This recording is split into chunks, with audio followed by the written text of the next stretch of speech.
Morning.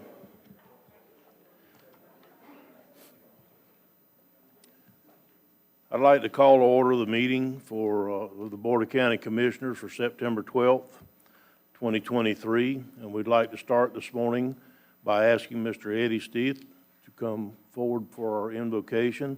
And then the Pledge of Allegiance will be led by Bill Pickens. Please stand if you're able. Let us pray. Father, I thank you right now for these leaders that you placed in leadership for our community. Father, I pray for your faith and favor to be upon them and their family, Lord. I thank you that Putnam County is the best county in all of Florida. And Father, I thank you that for everyone that came into this room today with the same agenda, what is best for Putnam County. Lord, I pray over this agenda today, Father, that your will be done here in Putnam County as it is in heaven. And Father, I declare over this county, over this city, over our state and our nation. Father, today as we gather on September the 12th, 22 years later after the great tragedy, let us have the same resolve. Let us have the same passion that we come together with one heart and one mission. And today that is what is best for Putnam County and for all of our fellow neighbors. Lord, would you let your face shine upon this county? And Father, I declare let the best come quickly here to our community. In Jesus' name, amen. Amen. Please join me in the Pledge of Allegiance.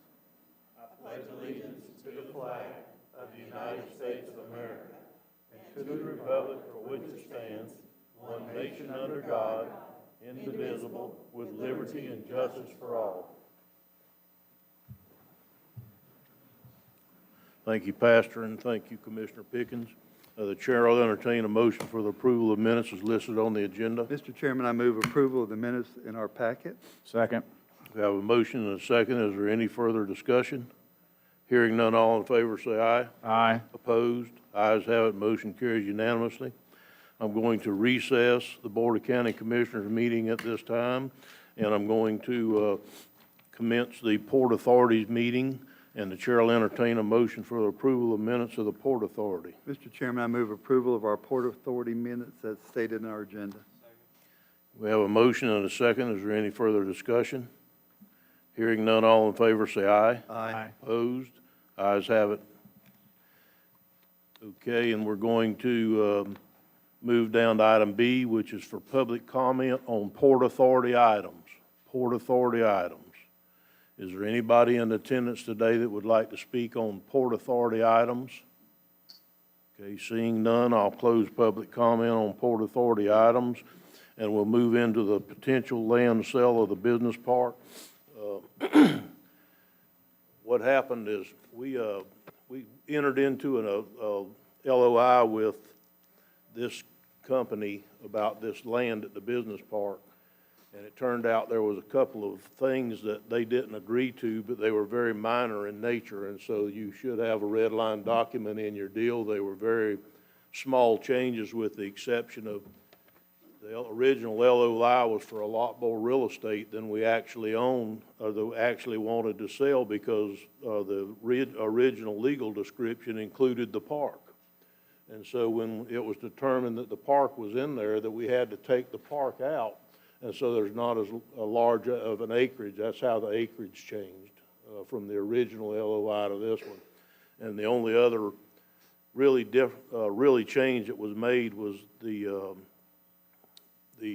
portion in there that on the original LOI we determined that there was no end date because the date started from when he signed it.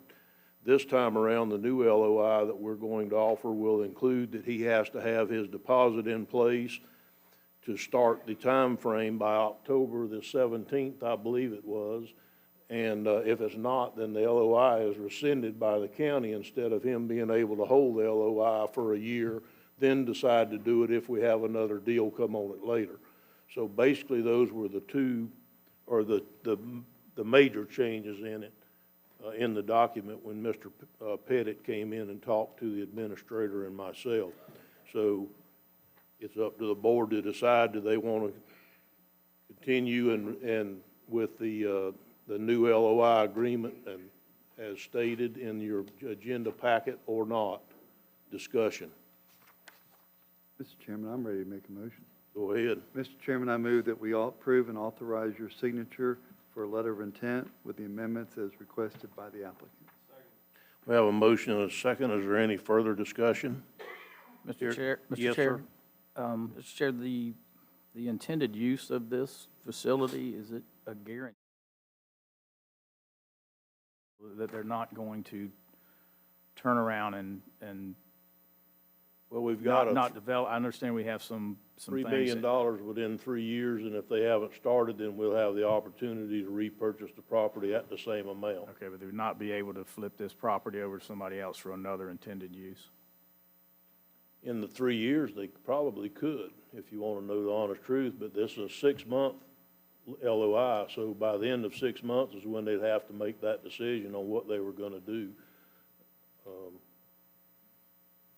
Not sure. This allows them to have, to enter into a purchase agreement once they've done their due diligence. So this isn't the purchase agreement. So during the, this is simply for a due diligence period. Okay, thank you. Thank you. Is there any further discussion? Hearing none, all in favor, say aye. Aye. Opposed, ayes have it, motion carries unanimously. The next item on the list is the Rotary Grant Project Play. Yes, sir. Thank you, Chairman. This morning, I'm bringing great news. The Rotary Club of Palatka, who has been a principal partner of Project Play, as you guys well know, they applied for a district grant unbeknownst to the county, but have been awarded a recipient. And so they, the next initiative that the Rotary Club would like to see is some shade coverings for those play features. And so they have been awarded the grant and have asked that the county run the project through our system so that we can be sales tax exempt. So this would allow us to book the funds for the grant and then make the purchase for that to be reimbursed by the district grant that Rotary receives. And there is a letter there from Judge Janesk, who is also the Rotary president, guaranteeing those funds. Is there any questions or discussion? Mr. Commissioner Chairman, I do. Harvey? Julianne, do we have a resolution number on this one? It's Yes, sure. It should be 2023-113 as shown in your agenda cover sheet. and what's the last? 113, 113. sir. Okay, I was just writing it on. Oh, I'm sorry, I was writing it. Oh, you're good. Mr. Chairman, I move that we authorize your signature to the attached budget item and thank the Rotary Club of Palatka for their continuing support of this project. Second. We have a motion and a second. Is there any further discussion? Hearing none, all in favor say aye. Aye. Opposed, ayes have it, motion carries unanimously. Is there any general discussion by commissioners? Just to say thank you, because that's a tremendous grant for them to do and for us to receive, so that's great. We definitely need shade sail, though. I agree with that 100%. If there's no further discussion, I will adjourn the Port Authority meeting. Excuse me. And I'll reconvene the Board of County Commissioners meeting. And with that, we'll go into the Planning and Development public hearings. The first one is for Planned Unit Development 2305.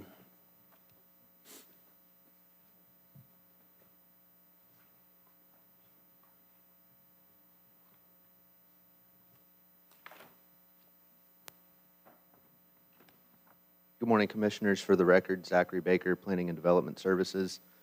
This is case PUD 23-00005, Certainty Gypsum Palatka. This is an application to amend the Certainty PUD, which is Ordinance 1999-29, previously known as the Lafarge PUD, to expand upon the existing operation. The applicant is Certainty Palatka LLC, doing business as Certainty Gypsum Palatka LLC. The agent is Benjamin Borgmeyer. The parcel is 103.82 acres located at 886 North Highway 17 Palatka, just north of West River Road. The request is, the reason for this request is an amendment to the existing PUD ordinance, again, ordinance number 1999-29, to add recently acquired acreage, revise certain entitlements regulating the size of the allowed uses, and to correct certain language throughout the document. Again, we're amending the size of the parcel. Previously, it was approximately 88 some odd acres. We've added 15 acres to it for a total of 103.82. The parcel falls under the industrial future land use category. The existing PUD was originally approved in 1999 for the following uses: manufacturing of gypsum products, manufacturing of wallboard, facilities for loading and unloading of rail cars, bulk storage yard, overhead conveyors and towers, cogeneration plants, electric substations, accessory uses and buildings, and the generation of electricity as part of the manufacturing process. The applicant is proposing to add 15 acres to the development agreement of land acquired in 2019. This was done with land from the Seminole Power facilities through exempt subdivision 19-003. The applicant's proposal also includes, but is not limited to, revising the project plan to allow an increase of 420,000 square feet of manufacturing facility, modifying the development standards to allow a 6-foot principal building setback on a limited portion of the site to permit the proposed expansion, clarification of design standards to align with the Land Development Code, and a new phasing schedule for the proposed expansion of the facility.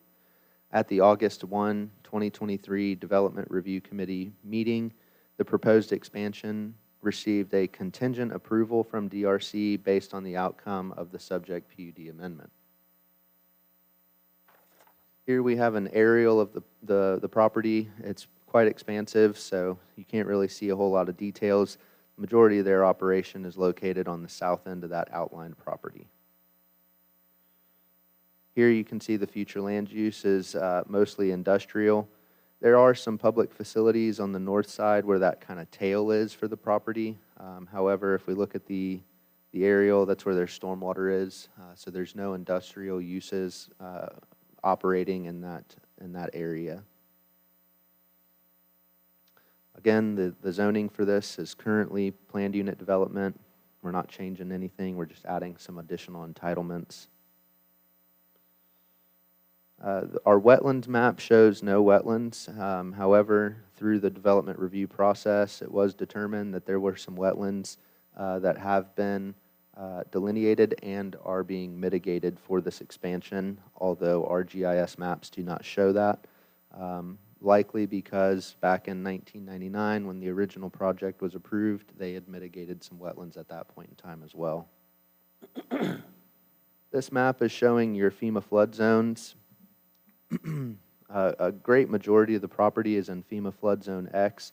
There's a small portion of FEMA flood, special flood hazard areas, but they're within the setbacks of the project on like the northeast kind of slant of that property line.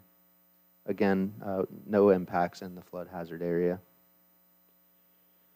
This slide is a zoom in of the entire project, and this is showing where that proposed 6-foot setback area would be.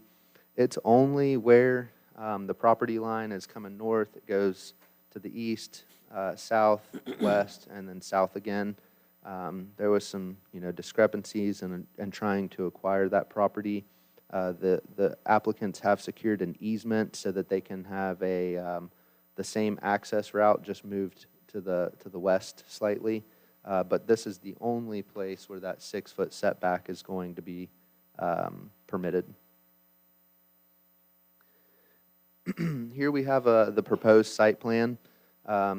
It's very small on your screens. It's extremely detailed, but this is showing, in essence, the expansion of the facility. This is going to allow for more manufacturing, more storage space, and better distribution capabilities. Staff recommends approval of the request for an amendment to the certaintied planned unit development as described in the attached ordinance and exhibits.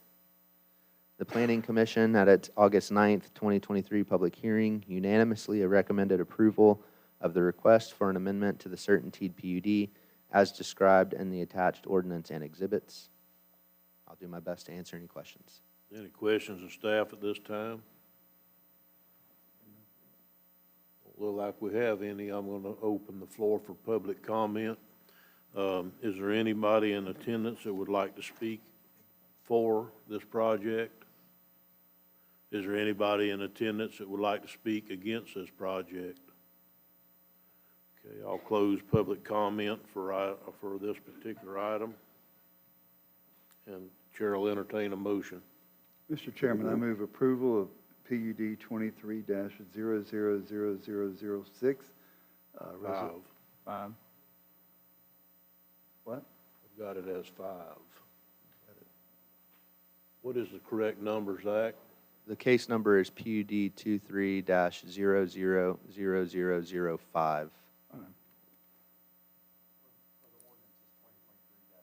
That's what I was fixing to say. So the ordinance number 2023-012, I move approval. Second. We have a motion and a second. Rich, do we need to read the ordinance by title? Okay, let's find that page where we can include that. Sure, I can do it for you. Ordinance 2023-12, an ordinance of the Putnam County, Florida, amending the Putnam County zoning map for a certain parcel of land from plan unit development to plan unit development, providing for severability and providing an effective date. Thank you, sir. Is there any further discussion on the motion? Hearing none, all in favor say aye. Aye. Opposed, ayes have it, motion carries unanimously. The next item on the list is rezoning case R22-006.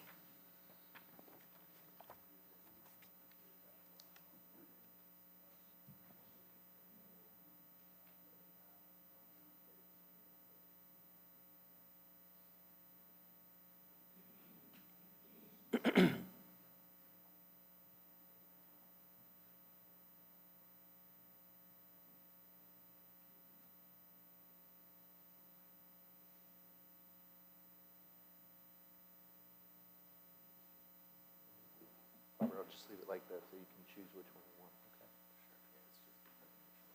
Not the site plan? Okay.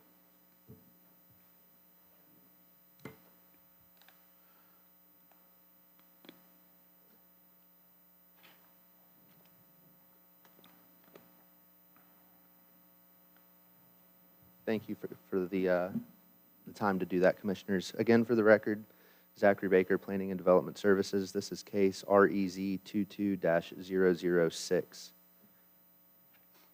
The application is to amend the zoning map of Putnam County from commercial general to commercial intensive. The applicant is Racetrack Incorporated. The agent is Robert Morgado from Bowler Engineering. The subject parcel is 4.18 acres located at 200 South Highway 17 in East Palatka.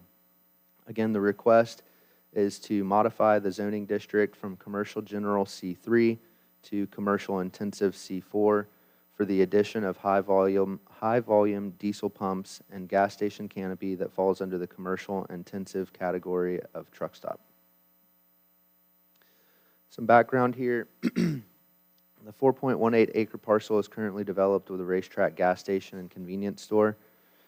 Predominant commercial uses surround the parcel except River Grove subdivision to the west, northwest across Ferry Road. The zoning designation of the parcel was amended from commercial retail C2 to commercial retail C3 in 2005 to allow for the sale of mobile homes. In June 2013, permits were issued for the demolition of the original structure on site and for the construction of the Racetrack gas station and convenience store, which was permissible by right. The request to rezone to commercial intensive C4 would be to allow high-volume diesel pumps. This use falls under truck stop, which is defined as any establishment used for refueling and servicing trucks and tractor trailers. Here we've got an aerial of the property. Future land use is compatible with the proposed rezone request. It is commercial. And the map here shows that the current zoning designation is C3. We've got pretty much sporadic commercial all along this 207 corridor, ranging anywhere from C1 to C3. Some C4 is closer down to 207. This is the most revised or most recent site plan for the proposed development.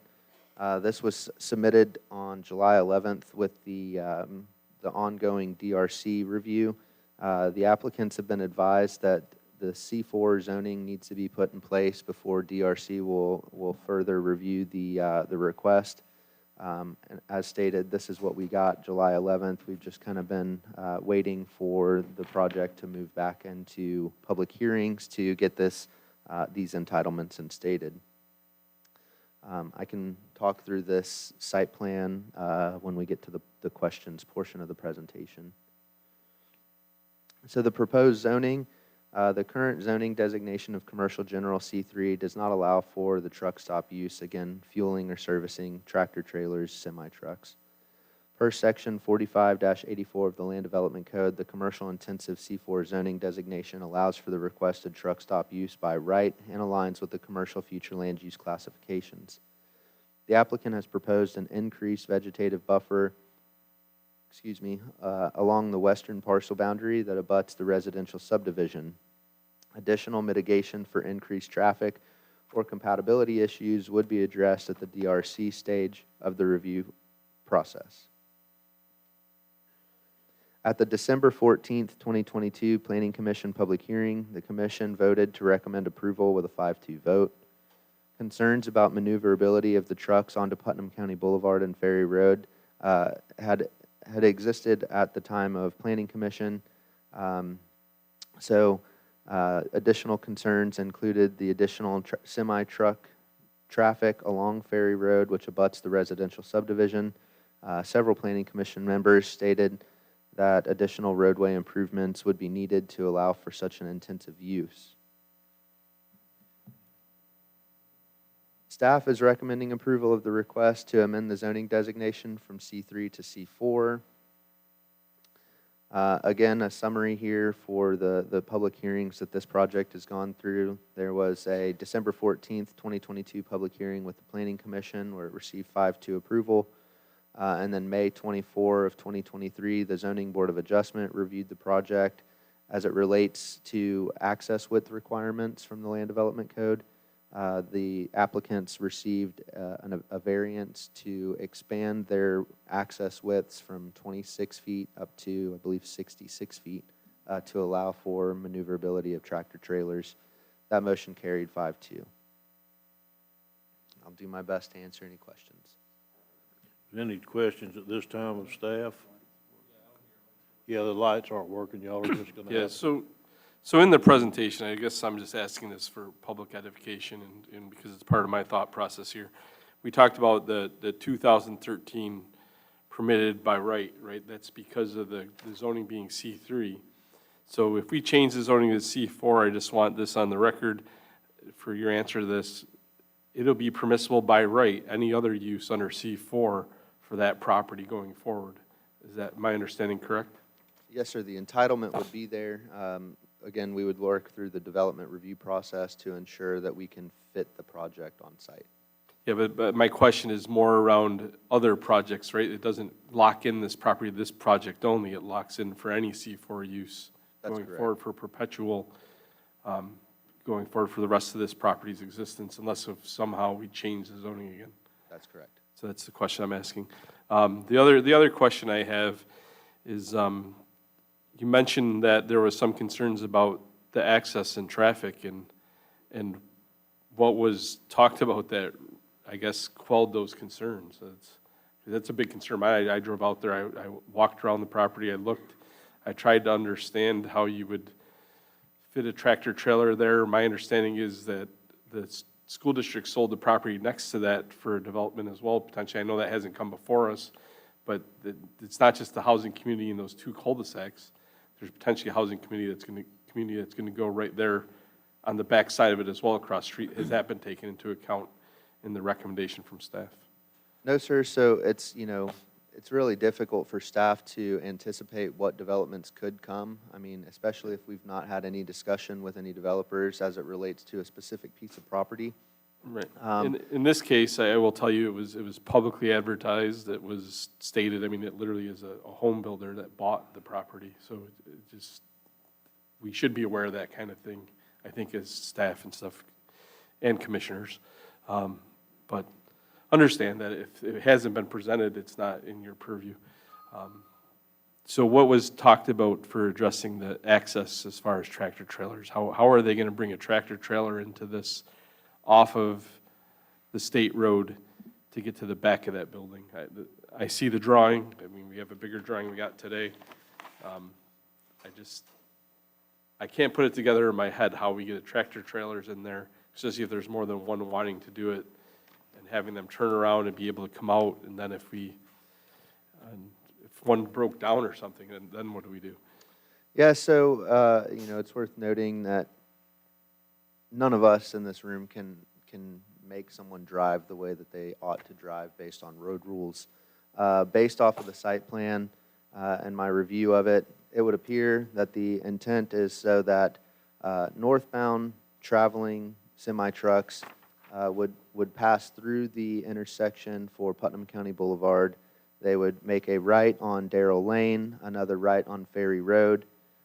They would pass the exit of the fueling services. And then the applicants are proposing you can see it on the drawing, kind of a half-moon crescent type of a drive that would take traffic from Ferry Road to Putnam County Boulevard without maneuvering the intersection and the county roadway. They would travel south on Putnam County Boulevard, make a right into the facility, fuel up. It's a right turn only to exit the facility. They would go back into that crescent moon, back down Putnam County Boulevard, and then to the intersection where they would make a right. I guess, Now, let me explain what's gonna happen here this morning. We'll sit here and listen to every one of you speak that wants to come up with this microphone, but you're not gonna hijack my meeting. So please, just wait until public comment, which will be in a minute, and then, like I said, we'll listen to every single one of you that wants to speak. Thank you. Zach, please continue. so, thank you for that explanation. It's my understanding from talking with several in staff that, these roads weren't necessarily designed for tractor trailer traffic, right? They were designed for basically the local traffic coming through and some delivery. So has that been taken into account in the design review? Are we asking the people that are looking to do this project to improve the roads for tractor trailer access? What are we asking for as far as in the design review? Because that's really not in here that says that they're going to make those roads better for their use and their impact, which is really what this is about. Yeah, so the applicants provided a traffic study with the July 11th DRC submittal.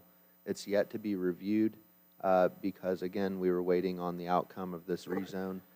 I don't know what the scope of that traffic study states, if it implies that any improvements are going to be required. However, if improvements are required, the only way that we could essentially require this applicant to do so is to convey portions of their property to Putnam County for the purposes of right-of-ways, turning lanes, decel lanes, things of that nature. It would be difficult for any conveyance of property from properties that are not this one. In other words, the applicant would have to go to that individual, request to purchase the property, and then purchase that portion and convey it to Putnam County at that time. So one other concern that comes from that comment and is, as far as the traffic study goes, obviously the goal is to drive a new kind of traffic to this location because you wouldn't be building it otherwise, right? So a traffic study before this was to be developed wouldn't take into account any new traffic from the tractor trailers that now see this as a destination. So I think a study is limited in its ability to identify the impact here because, and I guess I'm asking, do you agree that a study would be limited in that because we don't know what the impact would be of tractor trailers now coming down to Darnell Road, turning right on Ferry Road, looping through the gas pumps and then coming out Putnam County Boulevard and turning left or right at that light. The current traffic that wouldn't take into account the fact that if someone was in the area, they may now head down State Road 100 to come to this location to fuel up. And And I guess I'm looking for your opinion on that. So again, I haven't reviewed the traffic study, and data can be interpreted several different ways. It would really depend on which ITE trip generation manual land use is being cited in the traffic study. If we're looking at a standard gas station, that might have different volumes than a truck stop or a high volume fueling station would have. I guess I'm asking more along the lines of, let me rephrase the question. A traffic study of today's traffic without this facility being there wouldn't take into account potentially the new traffic of the tractor trailers coming down those roads. It would. So that's the purpose of the traffic study, is to analyze the proposed use and factor in what the ITE trips per day. There's a formula that it runs through. And the traffic study, in summary and very vaguely, would say, this use is going to amount to X number of trips per day, based off of AM and PM hours and traffic and trends and total averages for any given weekday. It's anticipated to have X number of trips per day. That value is what would be used to determine if any road improvements need to be done. That's all I have for now. Thank you. Commissioner Harvey. Thank you, Mr. Chairman. Zach, I have a few problems with this, and I echo what Commissioner Adams-Act says. Once we change it to C4, then that's going to run with the land, and whatever happens in the future. I did feel in the beginning when I read this packet that, and please apologize to the applicant for using this word circumvent, but it feels like to me that this was done in 2013, and if they wanted a truck stop, they probably wouldn't have gotten it there based on the shape of the land and the sewer and all that needed to take place. I have real concern about this location, and I'm always amazed at how someone can fit something on a piece of property that I don't think big enough for anything hardly. But sitting across from there, last couple weeks, I've been purposely driving East Palatka. I get gas there sometimes, do appreciate that. But sitting across from there, I watch the traffic come in, and even the heavy trucks that service the store had a hard time getting in and out.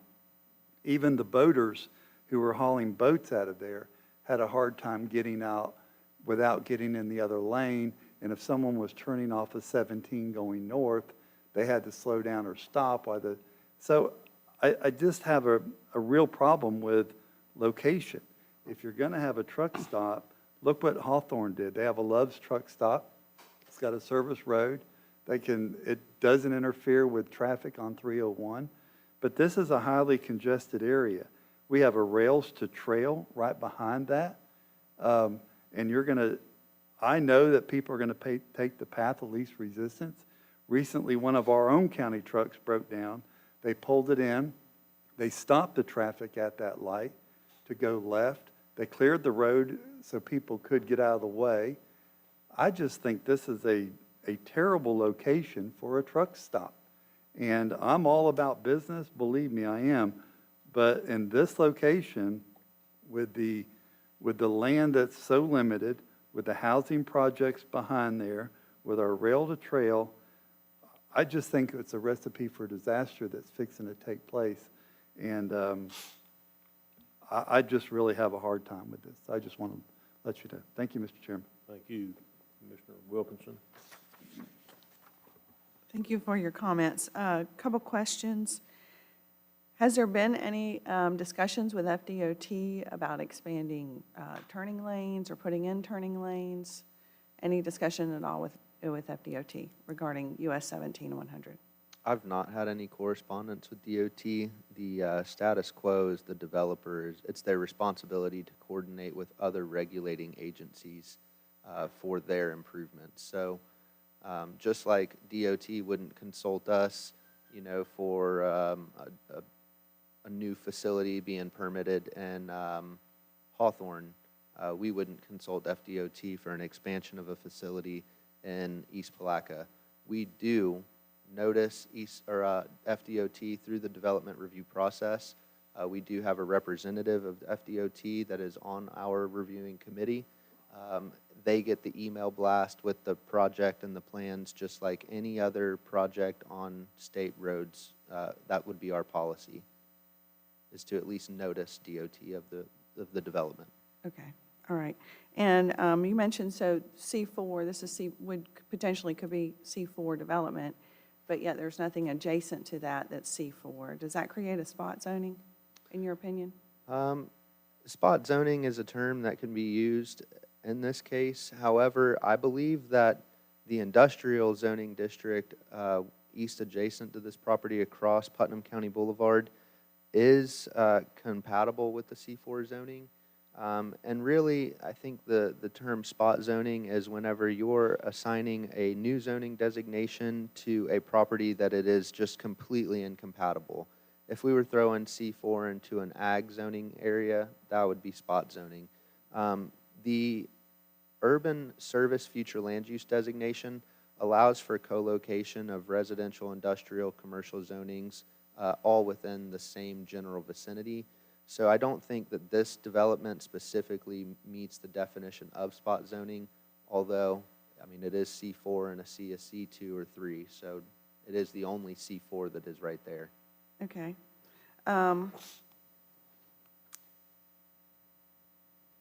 So we haven't, you mentioned you haven't reviewed the traffic study. Is that normal? That we are in this far into the process and the traffic study has not been reviewed by staff or commissioners? So, I mean, it's two different projects that are going on, and is it normal to answer your question? I would say it depends on the project being reviewed. With development, you always want to try to ensure the entitlements are there first, right? Don't. It's all about sufficiency and being effective at your position. So we have not looked at the traffic study for this case because we were more or less just seeing if we can get the zoning there. Had the zoning already been in place, then the traffic study would have been reviewed at the time that it was received, because that would have been what we were working on at that time. But a traffic study doesn't become relevant for a rezone of, on paper, this insignificance. It's just an upgrade in zoning district from C3 to C4. Well, I don't know that I agree with that comment, because as a commissioner, it's very important to me to know what the traffic study could be, would be, what it is currently and what it could be in the future based on this. So I appreciate what you're saying, but I would have liked to have seen that. All right, that's my comments. Thank you. Okay. Commissioner Pickens, do you have anything to add at this time? Or Well, can I just bring the a few, a few comments. I agree with the comments on Commissioner Adamczak and Commissioner Harvey and Commissioner Wilkinson of the traffic that's already there and the access and exits that are there. I was wondering why this would need to be in C4, but we talked about that yesterday, Zach, and it can't be in C3. And I'm concerned about the other uses if we zone this to C4. So I have a lot of concerns with this. I'm ready to hear from the applicant and then also anybody from the public. So, but I do have a lot of concerns on this.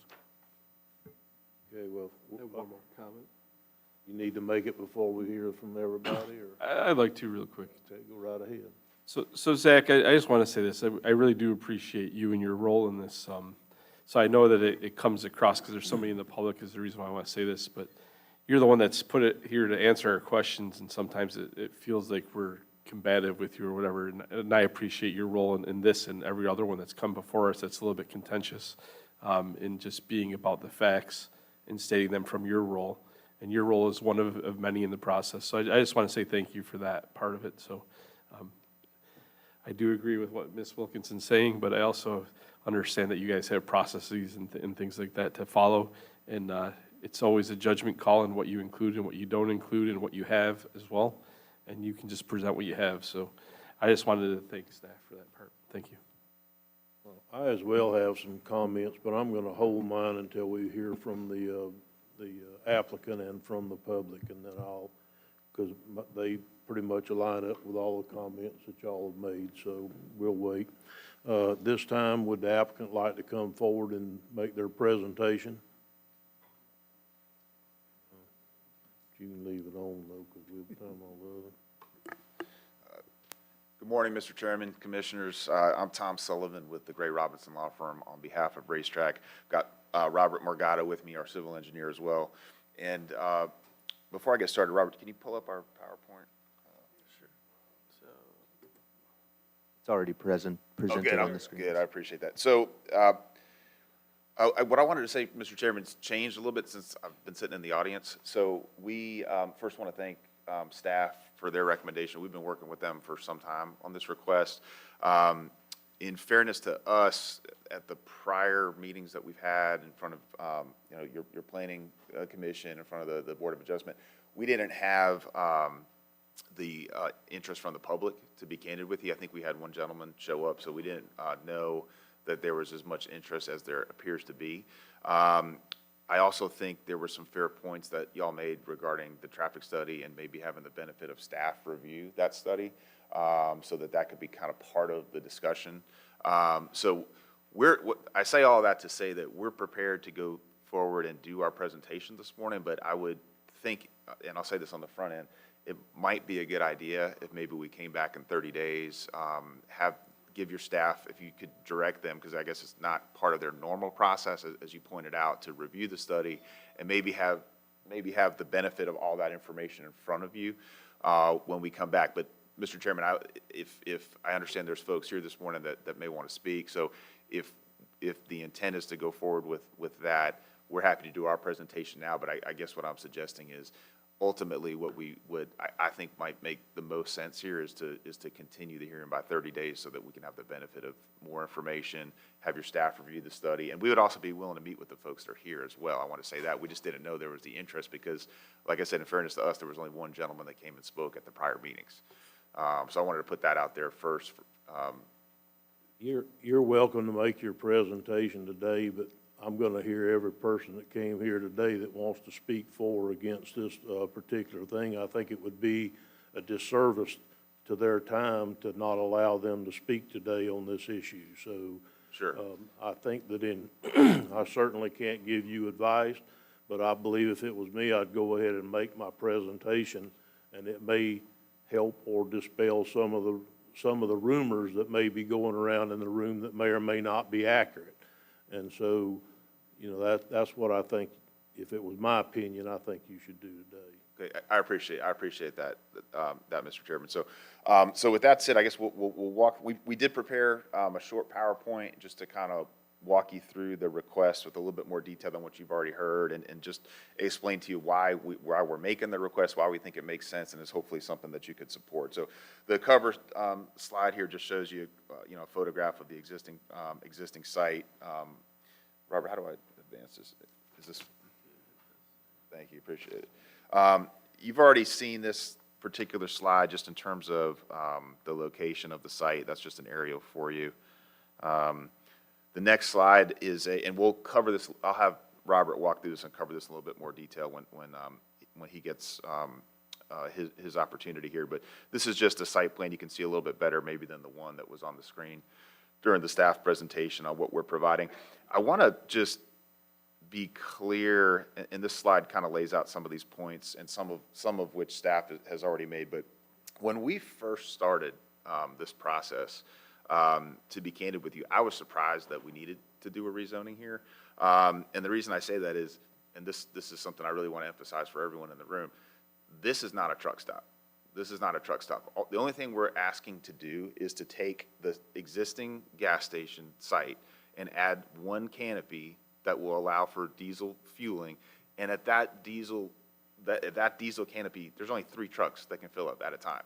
So how this all came about is that we have seen a need in East Palatka for there's trucks that are already on the road. Those are the trucks that we're looking to service, by the way. That's how we're looking to just capture that pass-by traffic of trucks that are already on the road and just get them to come in, fuel up, and be on their way. We do not provide, I know there was a mention of Love's as an example. in my mind too, when I think of a truck stop, that's kind of the classic one I think of. You see them all, you've been in the kind of this area of Florida for a long time. But we don't have any showers for truckers. We don't have any overnight parking. There's not even any parking on the site for semi-trucks, period, other than when they come and fuel up at the pumps at the canopy. So I think that's something that I can understand. If I received a notice of a rezoning request like this and it mentioned truck stop, I could understand that there would be some questions and sort of, I don't know, connotations that might include those elements. They're just not here. We actually call this, I don't know if you caught it on the cover sheet, Racetrack calls it their EDO, which stands for Expanded Diesel Offering. So it's basically we're taking an existing gas station and we're just adding that one canopy element to it. So I think that's one of the main points that I wanted to emphasize for you this morning, is it's not, again, in my view, when I read what C4 provides when it talks about truck stop, it talks about also servicing of trucks. That's not what we do here at all. What Racetrack doesn't, that's not the business that they're in. They're just providing for these trucks to fuel up. That's all we're doing. And again, we're trying to capture vehicles that are already on the road. We would also, I'm going to let Robert kind of cover the functioning of the site and kind of some of the improvements that are happening around that. But we all are also taking the existing store off of septic and connecting to sewer as part of this. So those are some of the kind of the key points I wanted to emphasize. I also made a note of, because I heard a couple comments and points regarding the C4 zoning, and hey, if it's zoned C4, there can be other uses in C4 if in theory in the future, which we don't plan on happening, like the whole site redeveloped or something like that. So I understand those points. I would suggest to you, and I know I think the county, you'd want to have some consultation with the county attorney's office on this, and we haven't had a chance to speak outside of this hearing. But I would just suggest a simple condition of approval that just limits it to exactly what we're proposing here, so that to take that concern off the table, that somebody couldn't come back in and just do something that would be incompatible. But I think just adding one fueling canopy to service these trucks that are already on the road, we think it's a reasonable request. We think it's complementary with the area, and like I said, I think we could limit it in a way through a condition of approval that would just limit it only to what we're talking about here this morning. So with that said, I'm going to ask Robert, our civil engineer, to kind of walk you through a little bit about the functioning of the site and add your thoughts on it, and then we would like the opportunity just to respond to some comments at the end, Mr. Chairman, if you would. So, Robert. Robert Morgado, 1900 Northwest Corporate Boulevard. Just wanted to clarify first on the pumps. So there are trucks that currently go to the site in existing conditions. So this wouldn't necessarily be to add trips to this project, but more so separate the trips from the passenger vehicles and the trucks, right? So the trucks would go to the new canopy, and the passenger vehicles would still go where they go in present conditions. Just wanted to make that clarification. So this next slide here shows the maneuver of a truck that would come into the site to use those canopies. And I know that staff had described one maneuver, but that wasn't the intended maneuver that we're presenting here and that would be intended for this project. So the intended maneuver would be for a vehicle to be going north on Putnam County Boulevard, make a left into the property, and then fuel at those pumps. And then at that time, after they're done fueling, they would exit, making a right onto Ferry Road, and then make a right onto that crescent shape that Zach described, back onto Putnam County Boulevard. So a much shorter maneuver than what was described previously. And so if you can just follow that blue truck where it goes from the bottom right of the page through the site and then maneuvers up and around, and those arrows, those flow arrows kind of show the direction of the truck, just to clarify. And then this next slide is something that we had discussed with staff and that was kind of posed as a concern during previous hearings. This is so the existing condition on the intersection of Putnam County Boulevard and Ferry Road has one stop on Ferry Road going north, and then Putnam County Boulevard traffic is allowed to free flow, if you will, north-south. And so we heard those concerns, and really this doesn't have much to do with what's going on our property. The kind of maneuverability and flow of our property functions outside of this. But our client heard these concerns, and so what we were proposing would be a three-way stop at this intersection to help remedy those existing conditions, you know, to be a good neighbor and help that existing traffic condition.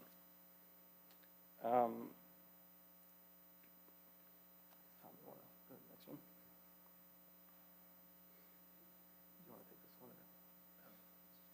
one. Yep, and then our last slide is just, you know, summary here of what we're proposing to do. So we're proposing to rezone from general commercial to C4, and we'd be proposing that three-way stop onto Ferry Road.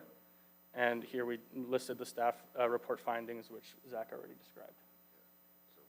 So with that said, Mr. Chair, we're happy to answer any questions that you all might have for us. I know that folks will talk as well, and like I said, we'd like the opportunity to respond there as well. But if you have any questions for us, we'd love to answer them as best we can. Anybody have any questions of them? The first question I actually have is for our attorney.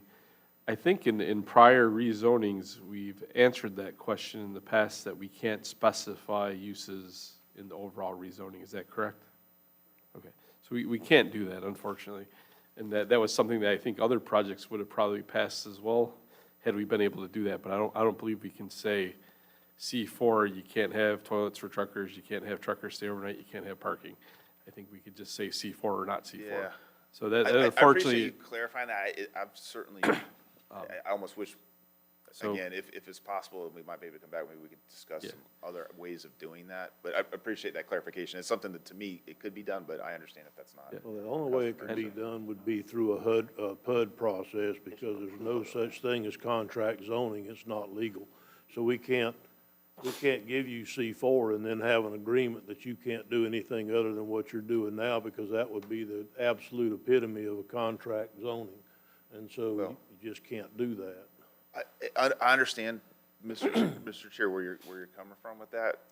To me, and again, this is kind of a conversation that I wish the county attorney and I could have a little bit to clarify some of this, but to me, a contract zoning is like you're going to agree to zone something outside of a public hearing, and that's obviously that can't be done. It's done through a public hearing process.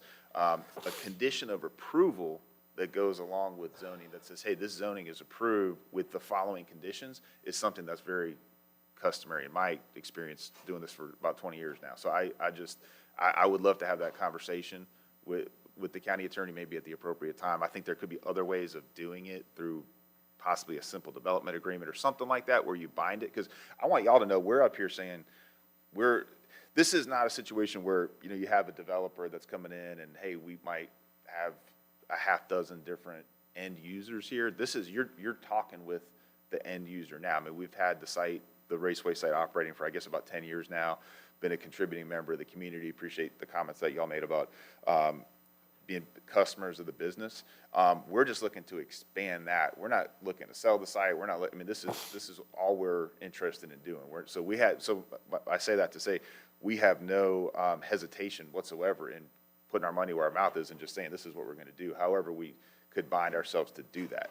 So that's kind of a little bit, some additional thoughts there, but all I'm trying to say is we want to do what we say we want to do, and there's nothing else, you know, being proposed here now or in the future. I do want to apologize. I'm a little bit under the weather today, but so it takes me a little bit longer than normal to put my full sentences together. So I prefer your path to accessing the pumps over what was discussed by staff. However, you can't make people follow that path. So that's one hole in that. I do appreciate that would be your objective. I still don't think that Putnam County Boulevard or Ferry Road are built to sustain traffic trailer traffic. But my other concern is it kind of makes it worse for me, actually, that you said that. So you're in this business. My question to you would be, when a tractor trailer stops to fill up their tank, what's the average time that they're sitting at the pump? That's a good question. Robert, do you or Michael get some? Yeah. About 20 minutes, Yeah, right? I'm hearing just about 20 So only being able to service 3 tractor trailers and knowing just from being in that community, with time that I've spent in that community, either eating at restaurants or being at this gas station or looking at handy-way houses at the place that sells sheds, you know, all the times I go over there or fishing off the bridge in the park there. My concern is actually heightened from your comment that you can only service 3 vehicles at a time, and that's part of the reason why I was concerned about the space, is where do those vehicles back up? Let's say there's more than 3 vehicles that want to be serviced, right? So you get 20 minutes, a guy pulls off on the Putnam County Boulevard or Ferry Road. I just think that it stops traffic, and I think it actually hurts your front business a little bit if you end up with 4 or 5 tractor trailers sitting on Putnam County Boulevard or down Ferry Road. I don't know if you guys took that into consideration, but that's the first thing that jumped out at me when you said that, was I think it that actually you wanna could take that, potentially hurt your business. Just to clarify, part of this kind of upgrade is to provide a new type of pump that would speed up this process. So right now, maybe someone's sitting there for 30, 40 minutes, maybe we cut that down somewhere in the 20s. So it's gonna Right. get traffic out of there quicker. All right, and 20 minutes is what you said, so that took that into account already with the answer. Yeah, I think the other note I would make, just listening to what your comments, is that we certainly aren't in the business of harming our existing business, so this is something we think is a measured, reasonable ask for these 3 additional trucks. We don't think there's demand beyond that. We're not looking for it to back up, all those kind of issues. That's not, and we've put a lot of, we've made an existing investment at the existing store, and looking to make this one because we think it will meet a need, but it's not going to create additional functional issues, because that doesn't help us either, as you pointed out.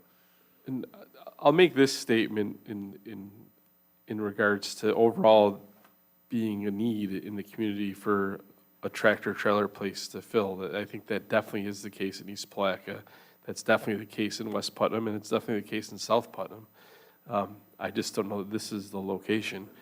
Unfortunately for you, as the person that's putting it forward, from my standpoint, I think the location just of your property and the size of it just doesn't work for me. So I'll leave it at that. Okay, thank you. Any other questions of the applicant at this time? Yes, sir, I have one. Okay. So you currently have pumps in the front that sell diesel. Is there a reason why you couldn't put those fast pumps at those existing locations? Yeah, let me ask Michael Mullen with Research Company answer. It's more of a business question, so I want rather Yeah, than a that's legal fine. one or engineering. So let me try to. Oh, could you repeat that question again? Is there so you currently sell diesel in the front of the store under Correct. a quite large canopy. Is there a reason why you couldn't change a couple of those, 3, if that's what you needed, to these fast type pumps that you're wanting to put in the back of the store? It's just due to be honest with you, no. Just because the equipment and yeah, right now I don't have a specific question but answer for you, but yeah. Okay, all right. Part of the reasoning would be, and this was told in the presentation, would be that they're trying to isolate the residential traffic or the car and truck traffic from the larger vehicle traffic. And that doesn't mean I'm for or against the project. I just heard you say that earlier, was that you're trying to isolate the 2 types of traffic. Yeah, that's a good point, Mr. Chair. I think Robert mentioned that with the function. We thought it might function better not to mix them, the 2 types of traffic together right at the fueling positions. But right now, That's part of the semis reason. can come and have the ability to come in, especially at an end pump, I guess, and get gas. It just takes, diesel, it just takes longer. Those semis can't fuel at our front pumps. That's what I'm asking. Yeah. There's So not enough room. there's not enough room to radius maneuver through there. It's just, and truckers know that. So a trucker knows they can't go to That the may front not be pump. exactly an accurate statement. I drive by there at least 3 times a day. A semi? At least, and there's semis and motorhomes parked there fueling, so that's not an accurate statement. Okay. They do now, they just don't have the It'll take a convenience lot of the longer. high-speed pumps, but they Correct. are already there fueling up. Okay. Okay, thank you. Just to clarify, when we say semis, we mean that blue truck that we showed on the few slides ago. That one is about 67 feet long, so there's other truck types, that's the biggest one.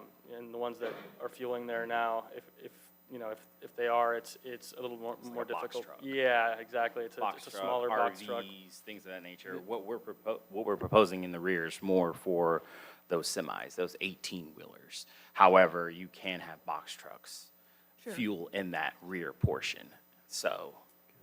Mr. Chairman. Commissioner. Thank you. Thank you, Mr. Chairman. I appreciate the opportunity.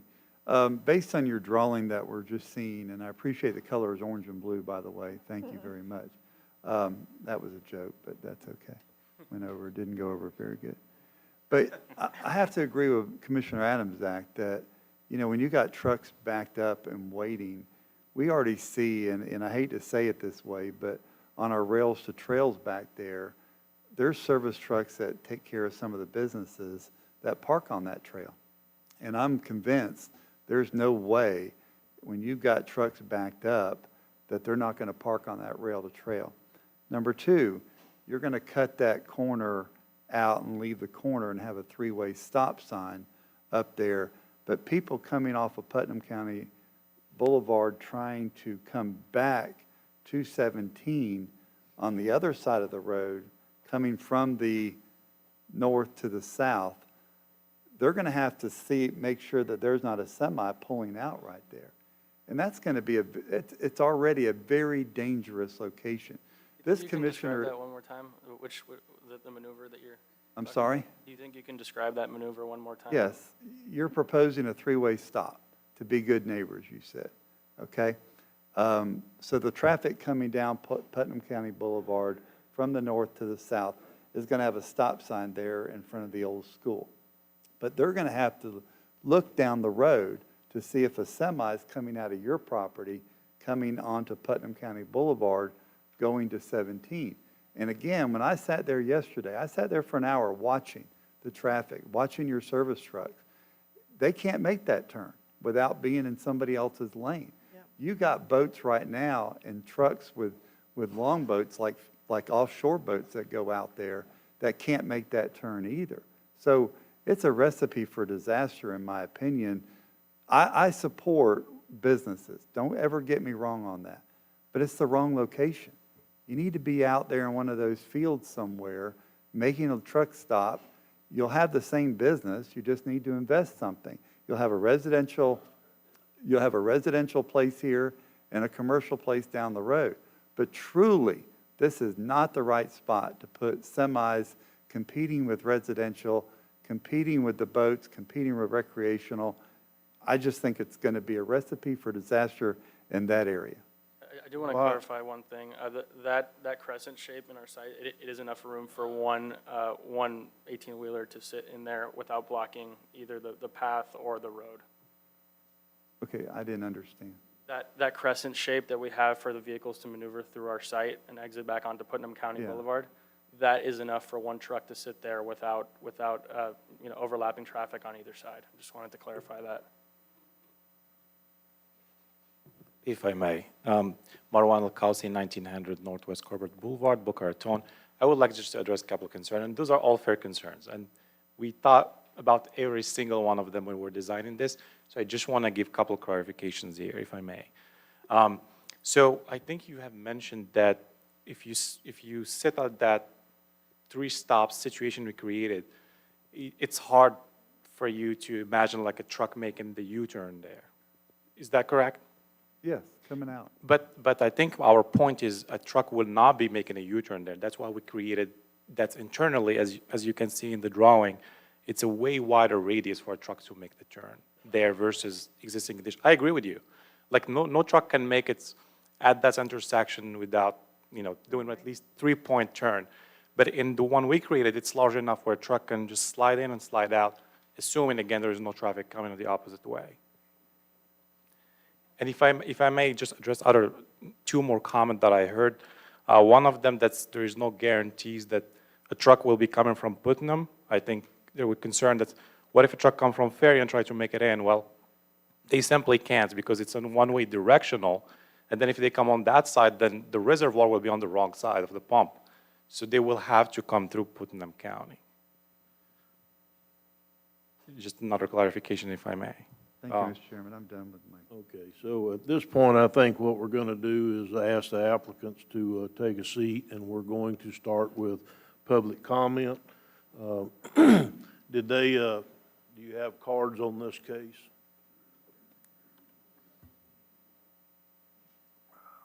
Okay.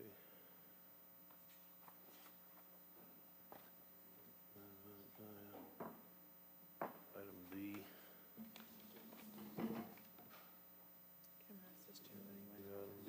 Item B, excuse me? Would you like for me to hand those to you? I'm good. I just wanted to make sure that all of them were for this case. Okay. And it looks like they are. Okay, we're gonna start in the order that they were handed to me in, and where the first one would be Mr. Earl Ballingy.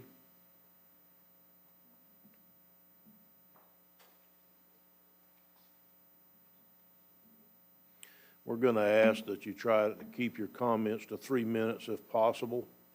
I will do my best. Thank you, Earl. Earl Ballinger, 496 Clifton Road, Crescent City, Florida.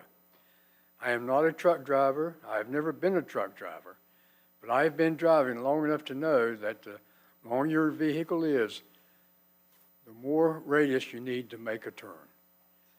Right now, if you bring a tractor trailer up 17 North, turn right on the Putnam County Boulevard, they're going to have to use both lanes of 17 and at least 2 and maybe part of the 3rd lane on Putnam County Boulevard just to get around.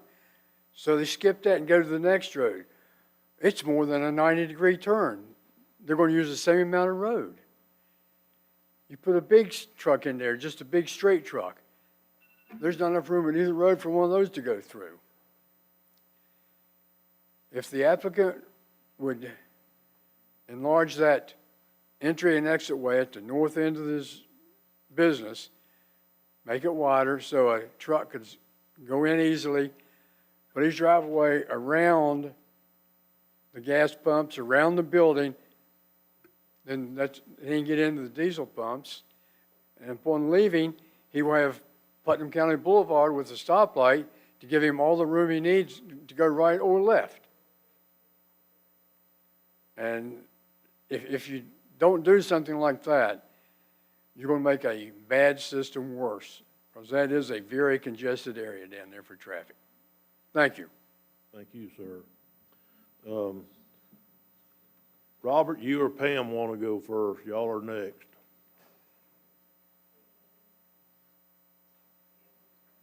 You can go together if you want. I give them 6 minutes? Lord, no.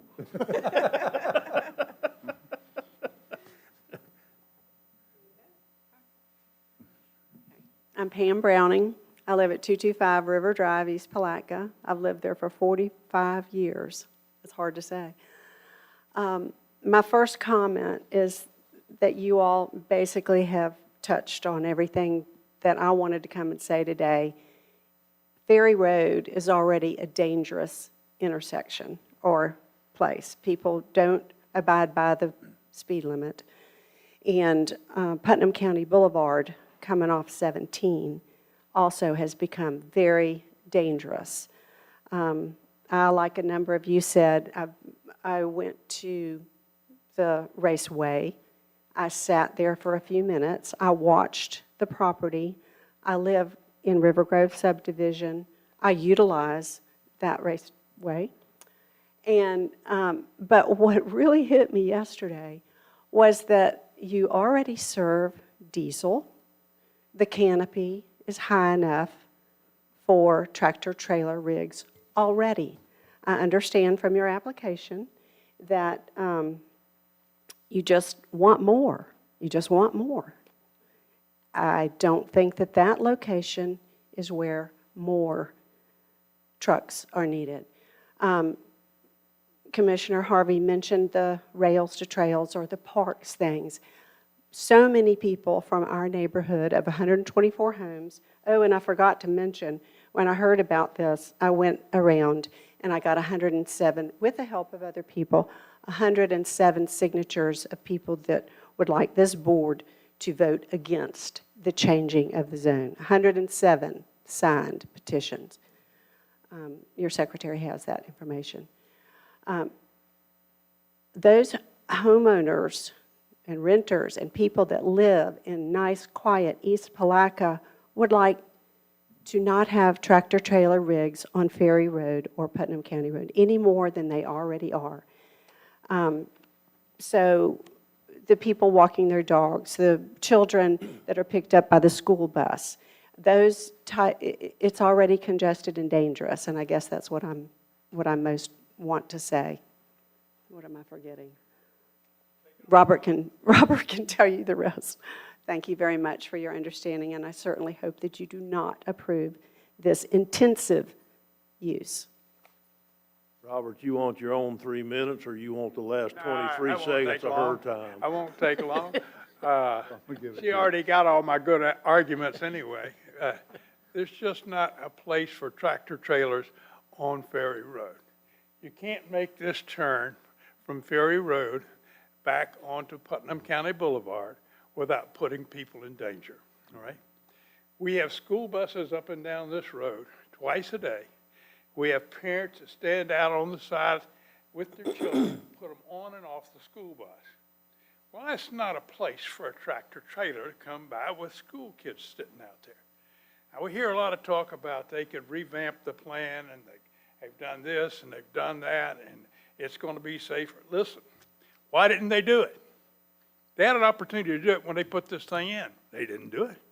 They say now there's only going to be a couple of pumps and we're not going to have many people. What's going to happen when they sell this thing? The zoning goes with the property. The next guy can come in there and put goodness knows what under the same zoning. I think it's a risk that I hope Putnam County doesn't take. I've lived here all my life, okay? And I would hope that Putnam County will stand up today and say safety, safety, safety is more important than some company from Atlanta making a few extra bucks on diesel. Thank you so much. Thank you. Please, please, please. Next, we're going to ask Elliot Kane to come forward.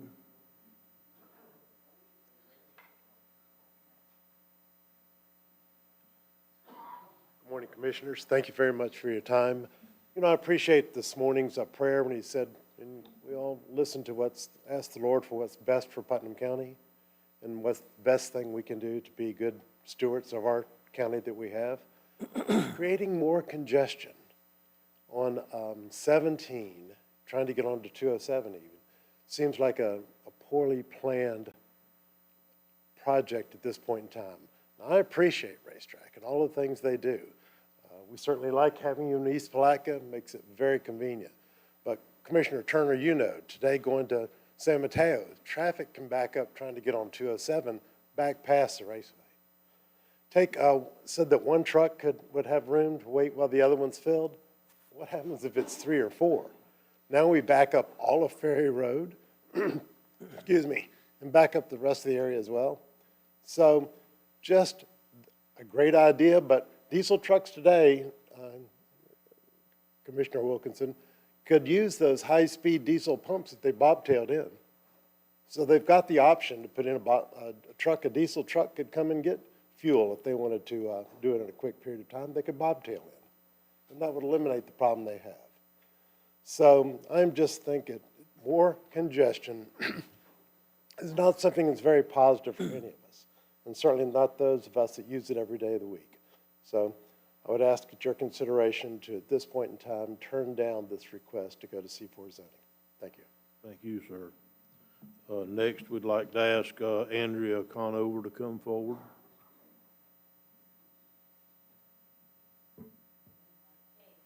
I was going to say, you're not Andrea. You're not Andrea. I know, I look different. I'm not Andrea Conover, but I sat next to her and she had to go to the dentist. So she asked if I could read her statement. Is that permissible? That would be just fine if you would give us your name and address Yes, for the record. absolutely. Susan Grand George is my name, and I'm at 107 St. John's Boulevard in East Palaca. And I would have signed up to speak, but it's my first rodeo and I was scared. So now I'm here anyway. But I'm Andrea today. All right, her statement is, she's at 105 Rivers Edge Drive in East Palaca, had a dental appointment, sorry I couldn't stay.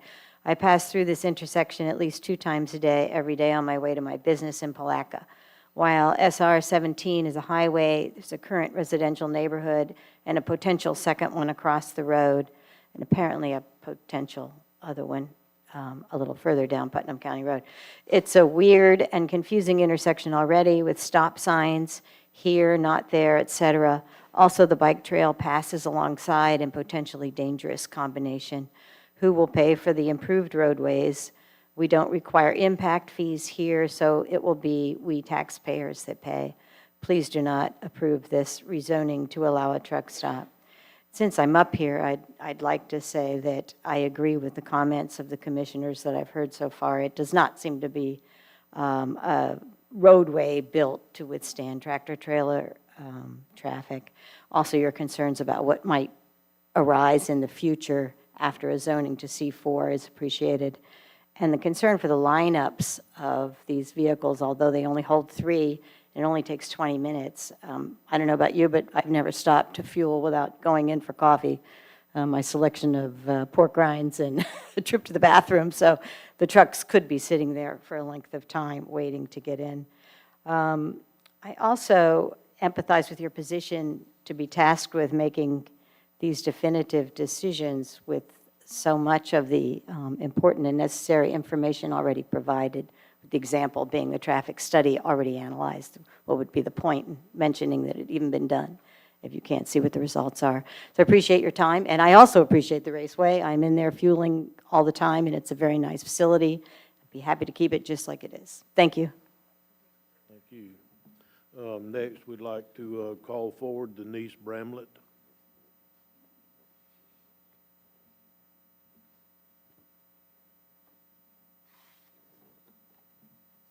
Good morning, Commissioners. My name is Denise Bramlett. I live at 245 River Drive in River Groves. I've been back there 16 years. And even though I'm not opposed to a semi-fueling station in East Palatka, I'm opposed to this location. I appreciate all the commissioners, all your responses and what your remarks have been. I agree pretty much with what you said. The safety issues on the road, the three-way proposed stop is now a V. The bike trail, you know, I ride my grandchildren up and down with bikes on that bike trail. I can't see the turn in the back of that property. I not only live there in that area, I've sat there, I've gone up there and looked at this situation. I just don't see it happening for the safety. Coming off of Highway 17, there isn't a way to make a semi-turn in any of that direction. The only way that I possibly could see it even becoming any way is that retention pond shrinking down to 0. I'm not sure how that could happen, but, and I just, you know, one of my questions was the traffic survey, and that was answered earlier. I just feel that there's just not an adequate place for this to be at that. I patronize Raceway. I appreciate them being in our neighborhood. And as being a fellow business owner in Putnam County for 45 years, I appreciate the growth that we have with positive business within our community.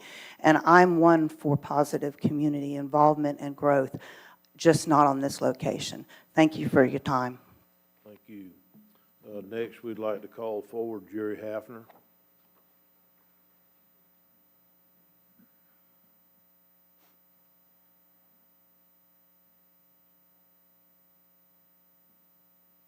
Jerry Hafner, 122 Hilty Lane in East Palatka. I had sent out an email to all of you folks yesterday. I don't know if you saw it or had a chance to read it. I'm going to jump beyond that just to avoid redundancy. I hate to say it, but all of these folks that came up here before me have just left me without words. Thank you for coming today. I know that's hard to believe. I would like to compliment the commission there. So I think y'all have come up with some excellent observations, things that I've been thinking about on this project the entire time. I think I mentioned before that I am a member of the Planning Commission. When this item came before us, I don't remember a lot of this stuff, frankly. And when I look at this, it's worse than what I understood to start with. I know the coming to the commission, the county commission was delayed because they wanted to go to the Zoning Board of Adjustment to get an adjustment on their access from the back road. I was wondering why they needed that, because I was essentially told they weren't going to use Ferry Road. But anyway, I think y'all have picked up on all of those things. I appreciate your service to us. And for God's sake, protect the citizens of Putnam County. Vote against this change, and we'll love you for it. Thank you. Thank you, Jerry. Next, we're going to ask Linda Myers to come forward.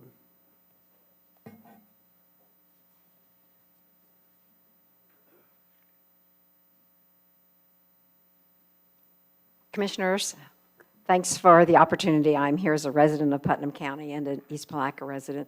I couldn't say it better than everybody I've heard, as well as yourselves. There's been a... Name Sir? and address. Oh, Linda Myers, 247, well, it was on my card, but 247 Port Comfort Drive. Thank you so much, Mr. Chairman. Keep me straight, please. And I'm sure there's something ticking on 3 minutes somewhere. I just can't see it. So I won't be, you've got it? I won't be long. The comments have been made, and they are cogent and spot on with the issue. And I don't mean to disparage anyone in the planning department. Their job is to do the best they can, looking at the criteria and the application and trying to find it to fit. I get that. I do want to draw attention to the one comment, Mr. Taylor, I believe somebody asked the question about what do you know is coming in the future, and of course those permits aren't there and we don't know. But what we do know is this: the goal of a comprehensive plan is infill. And that's why this is the right place on Highway 17 for commercial. But the role of everything from Ferry Road back is also a goal, is infill. And we are already seeing infill. The fact that we don't have permits doesn't mean our comprehensive plan directs growth there, directs residential growth there. So we know it's coming. I'm glad we pulled Darrow Lane off. The confusion on Darrow Lane, and I just heard about that today, apparently everybody else did. Darrow Lane isn't but 30 feet long. When you have a boat with a truck with a boat on it, it is halfway on 17 while it's waiting at the stop sign. There's just no way a semi-trailer could actually, we could widen that road all you want. You can't lengthen that road. So I'm glad we pulled off Darrell, but the issue is this, and when you look at that map that Planning and Zoning has, which shows that great line of pink, it lines up Highway 17. It's commercial. That's where commercial should be. It's on a commercial highway. The minute you get behind this property and all of those other properties, you're on a rural residential road, not built for it, but also that's the nature of it. And those other, because like many people, I drive that, I have to admit I go home for lunch, so I probably drive it 4 times a day. All of the other commercial properties along that line, including the industrial, do not access off and on Ferry Road. Back in the day when we had the big diesel trucks being filled up there at Delco, they came off of Highway 17. It was a huge piece of property. In fact, that's a great location. It's available.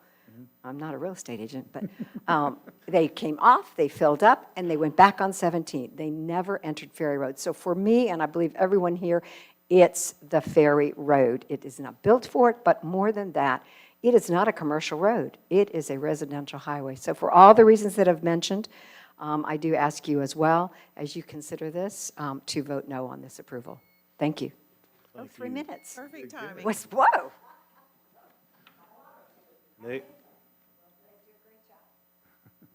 Next, we'd like to ask David Gerardin to come forward.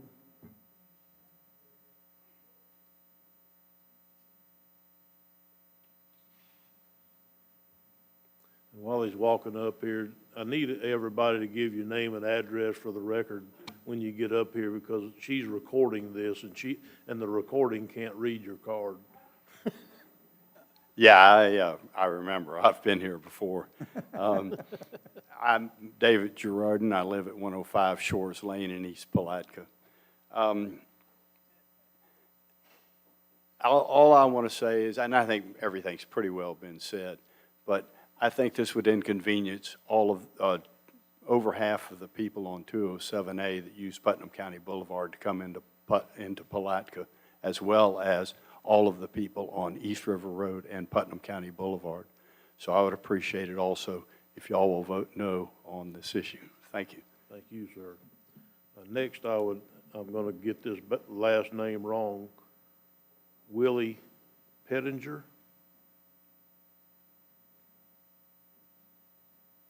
And if you'd give your name and address for the record, please, sir. It's Will Pettinger. I live at 153 East River Road in East Palatka. This is my first time at a commission meeting, so thanks for entertaining. I have maybe a couple of things that are a little bit different than other folks have already mentioned, and I'll leave all the rest of it to the side. The first thing is that the goal, the stated goal of the county is to maintain and manage the county's natural resources and quality of life by establishing a pattern of development that is harmonious with the county's natural environment and provides a desired lifestyle for county residents. I would argue that in East Palatka specifically, and in this location in particular, that the lifestyle and natural resources maintenance and management component of the county's stated goals are in direct conflict with this proposed rezoning. I'm also trying to visualize this traffic pattern, and not only will it create a diminution of the previously required, obviously, retention ponds, so I'm not sure how that whole thing fits in, but I'm also trying to visualize where the trucks are going to go.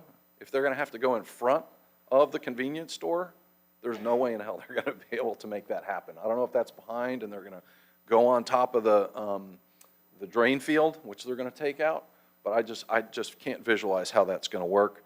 There's also a previously approved PUD that has not been developed that is about a half a mile to a mile north of where I live, which is about a mile away from this location. I think there were hundreds and hundreds and hundreds of homes that were approved in a PUD there. There's a trailer park at the corner of East River Road and Putnam County Boulevard that's being proposed for review tomorrow. The adjacent lot that's at the Putnam County School District, if we're doing a traffic study, all that stuff has to be taken into account. That's going to be thousands and thousands of trips a day. So aside from the heavy use on Ferry Road and Putnam County Boulevard, those things I think also need to be thought about and taken into account. And my last bumper sticker appeal here is that I don't want Putnam County to be the trailer park and truck stop capital of North Florida. I'd really prefer it to still be Putnam County and Palatka where we all live and enjoy. Thank you. Thank you, sir. Next, we'd like to ask Sandra Mobley to come forward.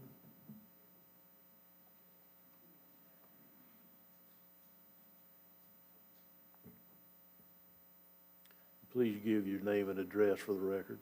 Well, thank you for having me. Sandra Mobley, 113 West St. John's Terrace, East Palatka. My concerns are I live a couple of houses in from Ferry Road. In the morning, I take my granddaughter to school. In the morning, I see children standing out there waiting on school buses. We have handicap buses coming there picking up handicapped children. This is a big concern for me, especially 6:30 in the morning when you have children standing out there waiting on school buses. It's just an accident waiting to happen. Over the weekend, there was a bass tournament, and we had a lot of boats in town. And there was a lot of boats at Raceway. I could not imagine the congestion that would happen when you have all these boats at Raceway and then these semis coming in there. The traffic right now, this weekend, was very heavy at Raceway with the boats. Just put semis in there with the boats, and you are looking for a lot of trouble, a lot of trouble. I just really hope that you vote no on this, and I appreciate your time, and God bless. Thank you. Mr. Tim Hotelling.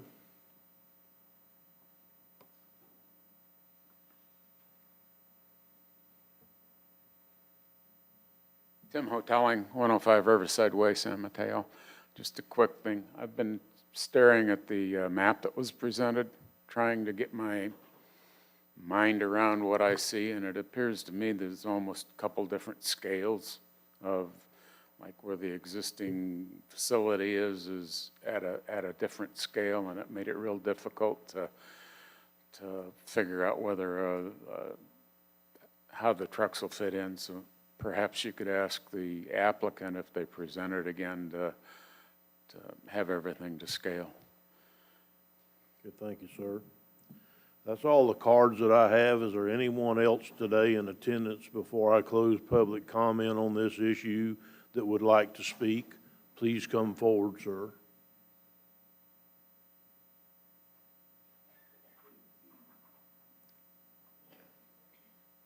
And if you would give us your name and address for the record. My name is James Rogers. I live at 101 Missy Lane. We're approximately maybe 2 blocks south of the truck stop, proposed truck stop. That Y for Perry Road and Putnam County Boulevard is already a dangerous area. I personally think it needs to be a roundabout because nobody stops at stop signs. I mean, you can't even pull out on 17 without worrying about getting T-boned by somebody running a red light. So I see no reason to, three-way stops are going to solve the problem. Second thing is the elimination of the holding ponds. They're there, like a gentleman said, for a reason. I've been in construction my entire life. I'm a licensed general contractor. I don't see this working, not from a construction standpoint. I've dealt with trucks all my life. Trucks are going to back up, and they're going to go wherever they go. And you can't hold them. There's already log trucks running up and down Putnam County Boulevard, which is already a problem. So why are we going to increase the truck traffic on Putnam County Boulevard, which is unfortunately, and it's not the commission's fault, but it's just not maintained. You can't even see coming out of St. John's to even get on Putnam County Boulevard as it is because of the vegetation overgrowth. So now we're going to increase more traffic so somebody can get killed on that road. I personally think that y'all should vote against this project. Thank you. Thank you, sir. Is there anybody else in attendance who would like to speak? Okay.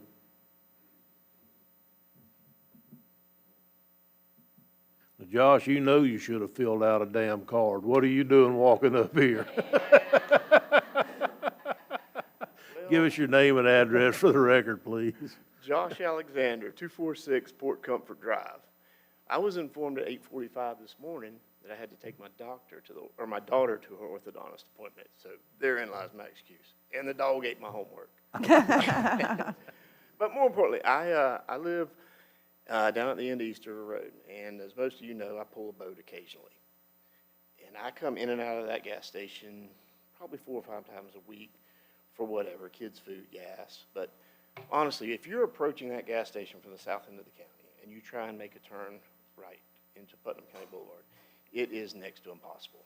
I don't know if it's the dynamics of that road, the angle, or the angles of the road, but it's terrible. And then when you go to exit and head north again, after you leave on Putnam County Boulevard, it's impossible. I'm all for growth, and I would love to see the facility expand if it was feasible for the county and safe. In its current form, I don't think it's feasible. If there was a possibility to redesign it where the trucks came directly from 17 into the facility and out back onto 17, yes, that's fine. But from a safety standpoint, with my 3 teenage kids driving, coming in and out of that area 4 or 5 times a day between golf, volleyball, and school, I don't think it's a good idea. So that's my stance on it, and that's what I've got to say. Thank you, sir. Is there anybody else that didn't want to fill out a card that wants to speak? Okay. With that being said, I'm going to close public comment on this public hearing, and I think I'm going to start. Yes, sir, would you like to, can you keep it short, please, sir? Yes, Mr. Chairman, I will, and I appreciate it. Again, Tom Sullivan for the record. And I'll be up here less than a minute. But just wanted to say I appreciate the commission's time this morning. Appreciate all the folks that came. I want to say, and hopefully it's been evident over the years, but Racetrack is a good corporate citizen. They try to be a good neighbor, and we respect everyone's opinion. So I just want to say that because I mean that. I do want to also say that I have some concerns a little bit with the process, how in terms of how we got here. Had no idea there were this many folks interested. We had one Mr. Hafner was the only one that showed up to the prior meetings. Didn't have the opportunity to kind of coordinate with folks in the neighborhood before today. Staff didn't have the opportunity, although the traffic study was submitted in July, to review that. I think most of the comments you heard had to do with the safety of the truck operation, so that's kind of concerning to me. I mentioned at the beginning that we'd be interested in continuing the request, but I understand we went forward anyway. So the decision that we're going to make, Mr. Chairman, at this time is to withdraw the application. So I just want to say that formally on the record that we're withdrawing the rezoning application R22006. Thank you. Okay, thank you. Where'd Rich go? Okay, do I need I don't need a motion for them to withdraw, do They're gone. They took it off the table. I? I understand, but I don't think I need a motion to withdraw at this point, do No, sir, I don't think. I? Okay, this case has been withdrawn by the applicant. Can we take a 2-minute break? And we're going to take a 5-minute recess.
Thank you, Chairman. For the record, Zach Baker, Planning and Development Services. This is vesting determination case V22-000302. The applicants are Sharice and Michael Hines. The request is to vest a single parcel of land in Melrose. The purpose of the vesting is so that the property owners can obtain building permits for a single-family residence. Property is located at the end of Mason Road in Melrose on the east side of a private road described in Original Records Book 396, page 1338. Approximately 2 miles from State Road 26, traveling down the road. Mason Road is located on the south side of State Road 26, approximately 2 miles east of the intersection State Road 26, State Road 21 in Melrose. Mason Road wraps around Lake Rosa. The parcel identification number for the subject property associated with this request is 16-09-23-0000-0152-0050. The subject parcel is a product of an illegal subdivision that occurred in the year 2000, resulting in the creation of 6 non-conforming lots. The prior landowner, referring to 1999, I'm not sure how many times it's been conveyed between then and now, but at the time in 1999, the prior landowner requested information from Putnam County about a small subdivision. The letter that I read for this information, they wanted information about creating 3 to 4, 2 to 3 acre parcels. So the total parent parcel was about 9 acres. At that time, the residential density would have only allowed for 1 dwelling unit per 10 acres. Given the fact the parent parcel was 9 acres, that landowner was told, sorry, you cannot split the property. Well, they did anyhow. The current property owners acquired that parcel in 2014, adjacent to their single-family residence and residential property that they had already owned on Lake Rosa. In 2022, those property owners completed a lot inquiry application requesting information on whether or not the subject parcel is buildable. They wanted to construct a single-family residence for father-in-law, and later, at some point, would be occupied by their child. I believe it was a daughter. The property is accessed by Mason Road, which is mostly county maintained up to a certain point. However, the portion of Mason Road accessing the subject parcel is a 15-foot wide access easement that is not county maintained.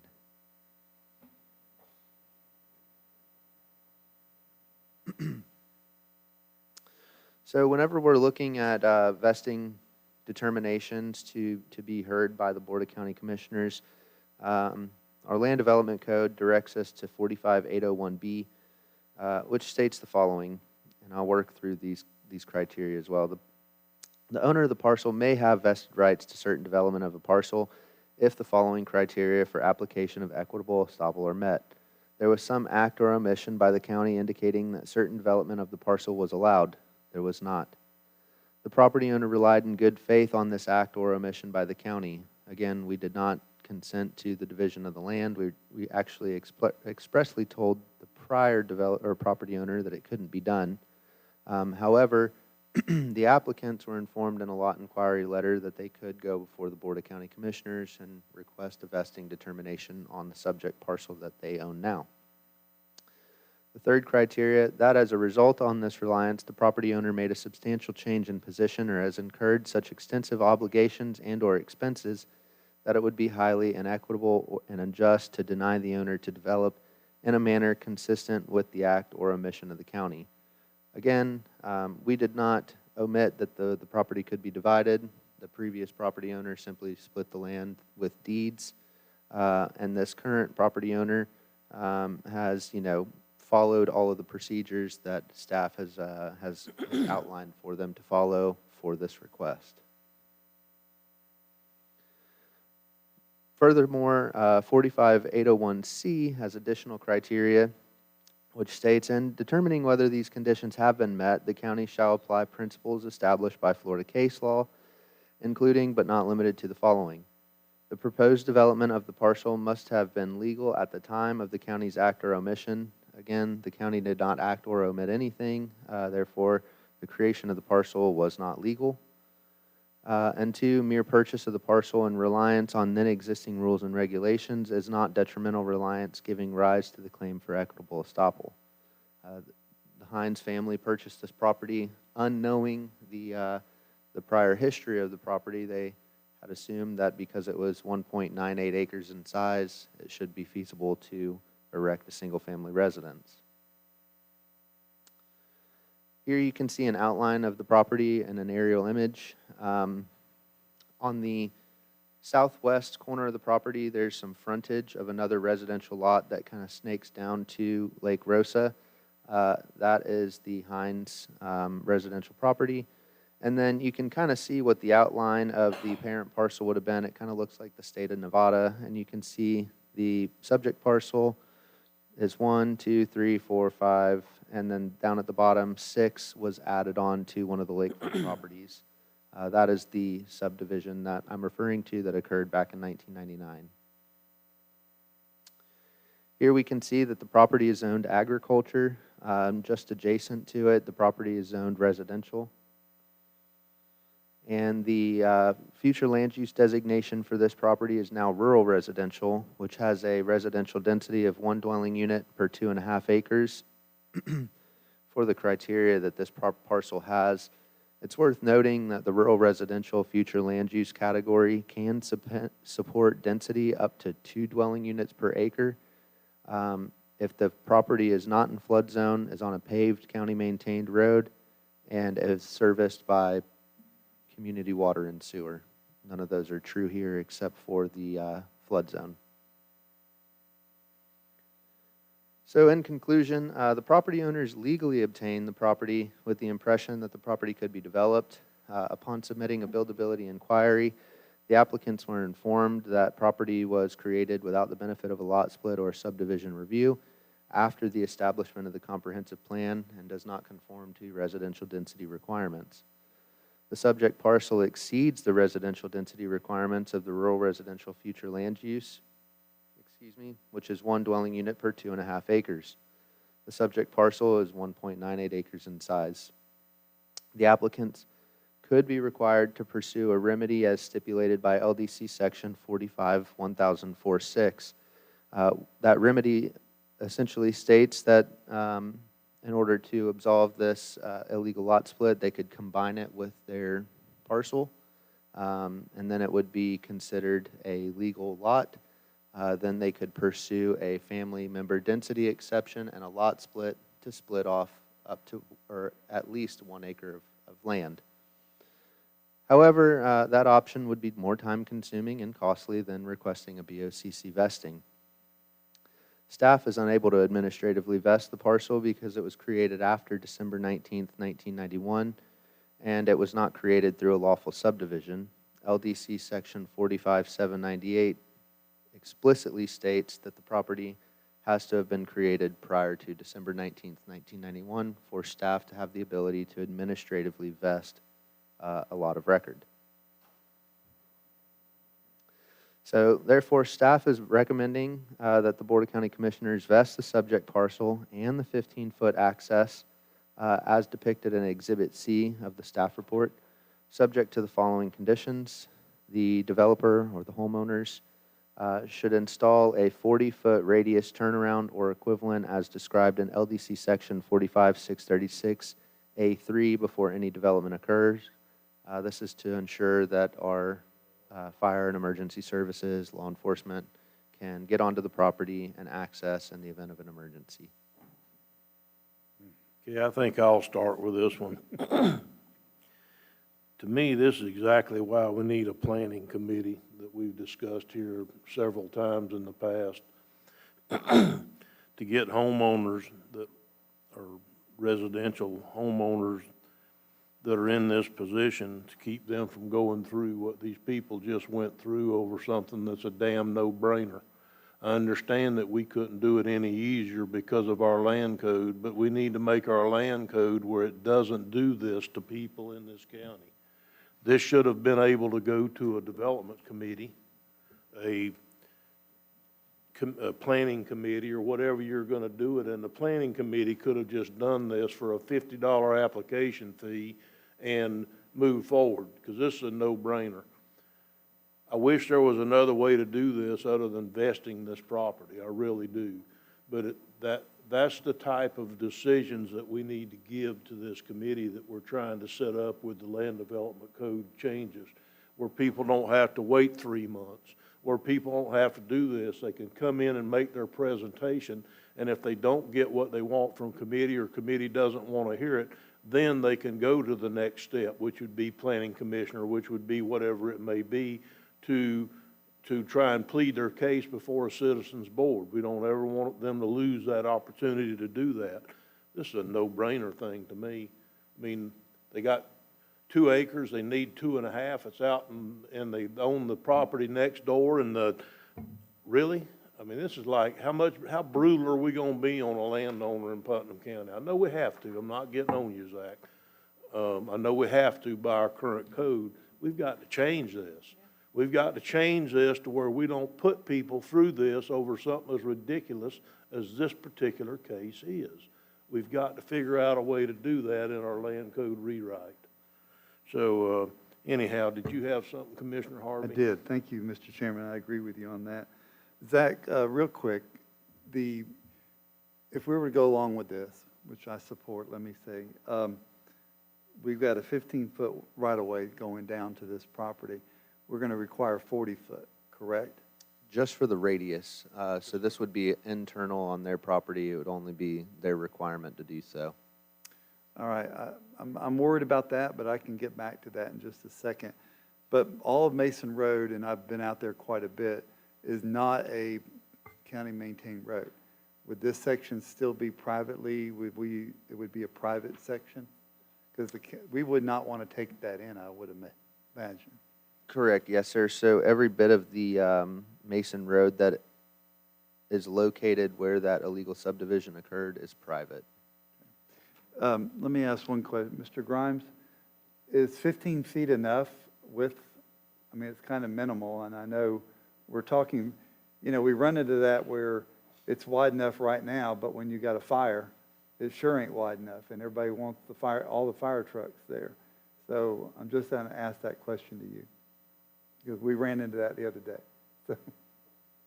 Well, question is, on a private driveway, is 15 foot wide enough? Is that the question? Yes. Okay. We travel driveways at 15 foot or less any given day.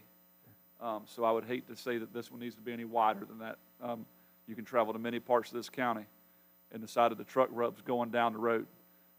Is it right? Nope. But I think in this case, where you have 15 feet, a lane of traffic is 10.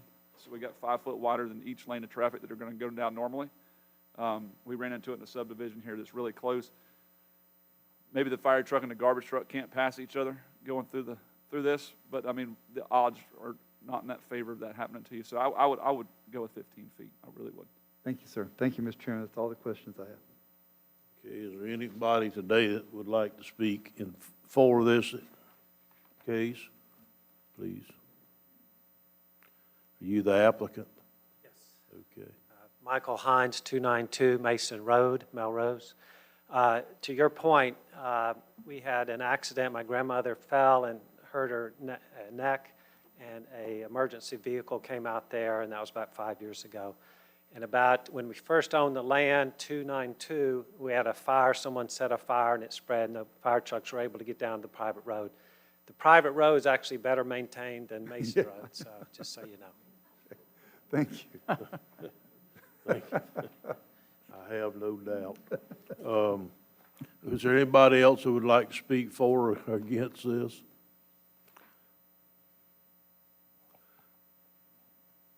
My name is Perry Rollins, Executive Director of Lake Swan Camp. We're adjacent to this lot, and I want to speak in favor of it. Okay. I also wanted to get a chance to commend the building department and the zoning for great work with us. So. Thank you, sir.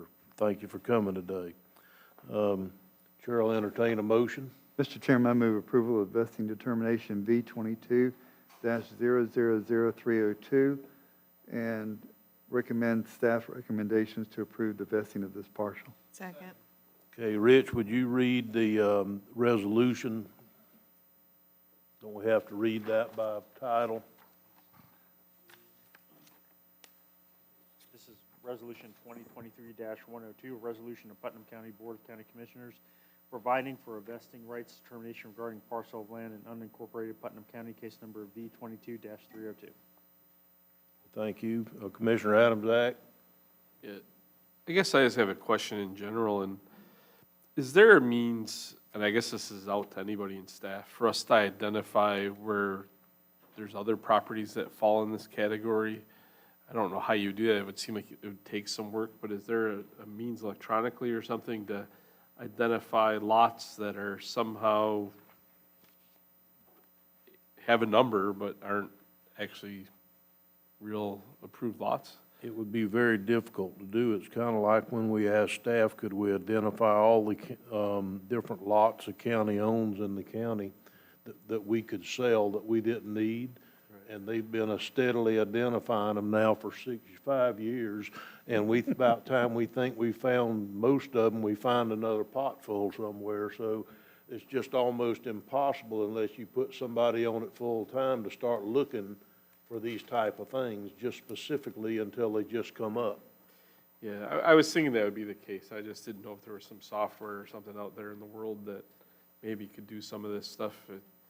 Because you would think it could be programmed. I guess coming from an IT background, I'm thinking that it should be something that could be programmed by somebody. Probably not our staff. I was hoping maybe there was software out there where it goes and it looks through the numbers, the ID numbers for the property, and it assesses whether or not they've been subdivided or things like that. But just asking, I didn't know if there was something out there that maybe we could help fund or something if software like that existed. Thank you. Thank you. Is there any other discussion on the motion? Hearing none, all in favor, say aye. Aye. Opposed, ayes have, and motion carries unanimously. Next, we're going to move to the vesting determination, SVD 23-01. Zach?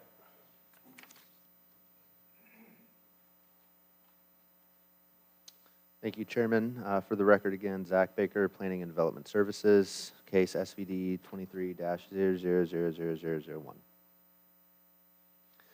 The applicant for this request is MD Smith & Sons Construction Incorporated. The request is a vesting determination for a portion of the Davis Park recorded subdivision. It was recorded on map book 3, page 58 and 59. The purpose of this request is to vest block U, lots 1 through 23, block Y, lots 1 through 26, and block X, lots 14 through 23, within the subdivision from the density requirements of the comprehensive plan and the dimensional requirements of the agriculture zoning district, and to allow the issuance of building permits. The property is located on the west side of Davis Lake Road, approximately half a mile from State Road 20 Krill Avenue, and approximately 3/4 of a mile northeast of Horseman Club Road. So the subject subdivision, the portion that we're discussing, was recorded with the Putnam County Clerk of the Court December 14th, 1925. The property encompasses approximately 10.3 acres of 75 acres worth of platted land area. The property subject to vesting determination results in a total of 59 lots. 54 of those lots, the applicants are requesting development for single-family residence.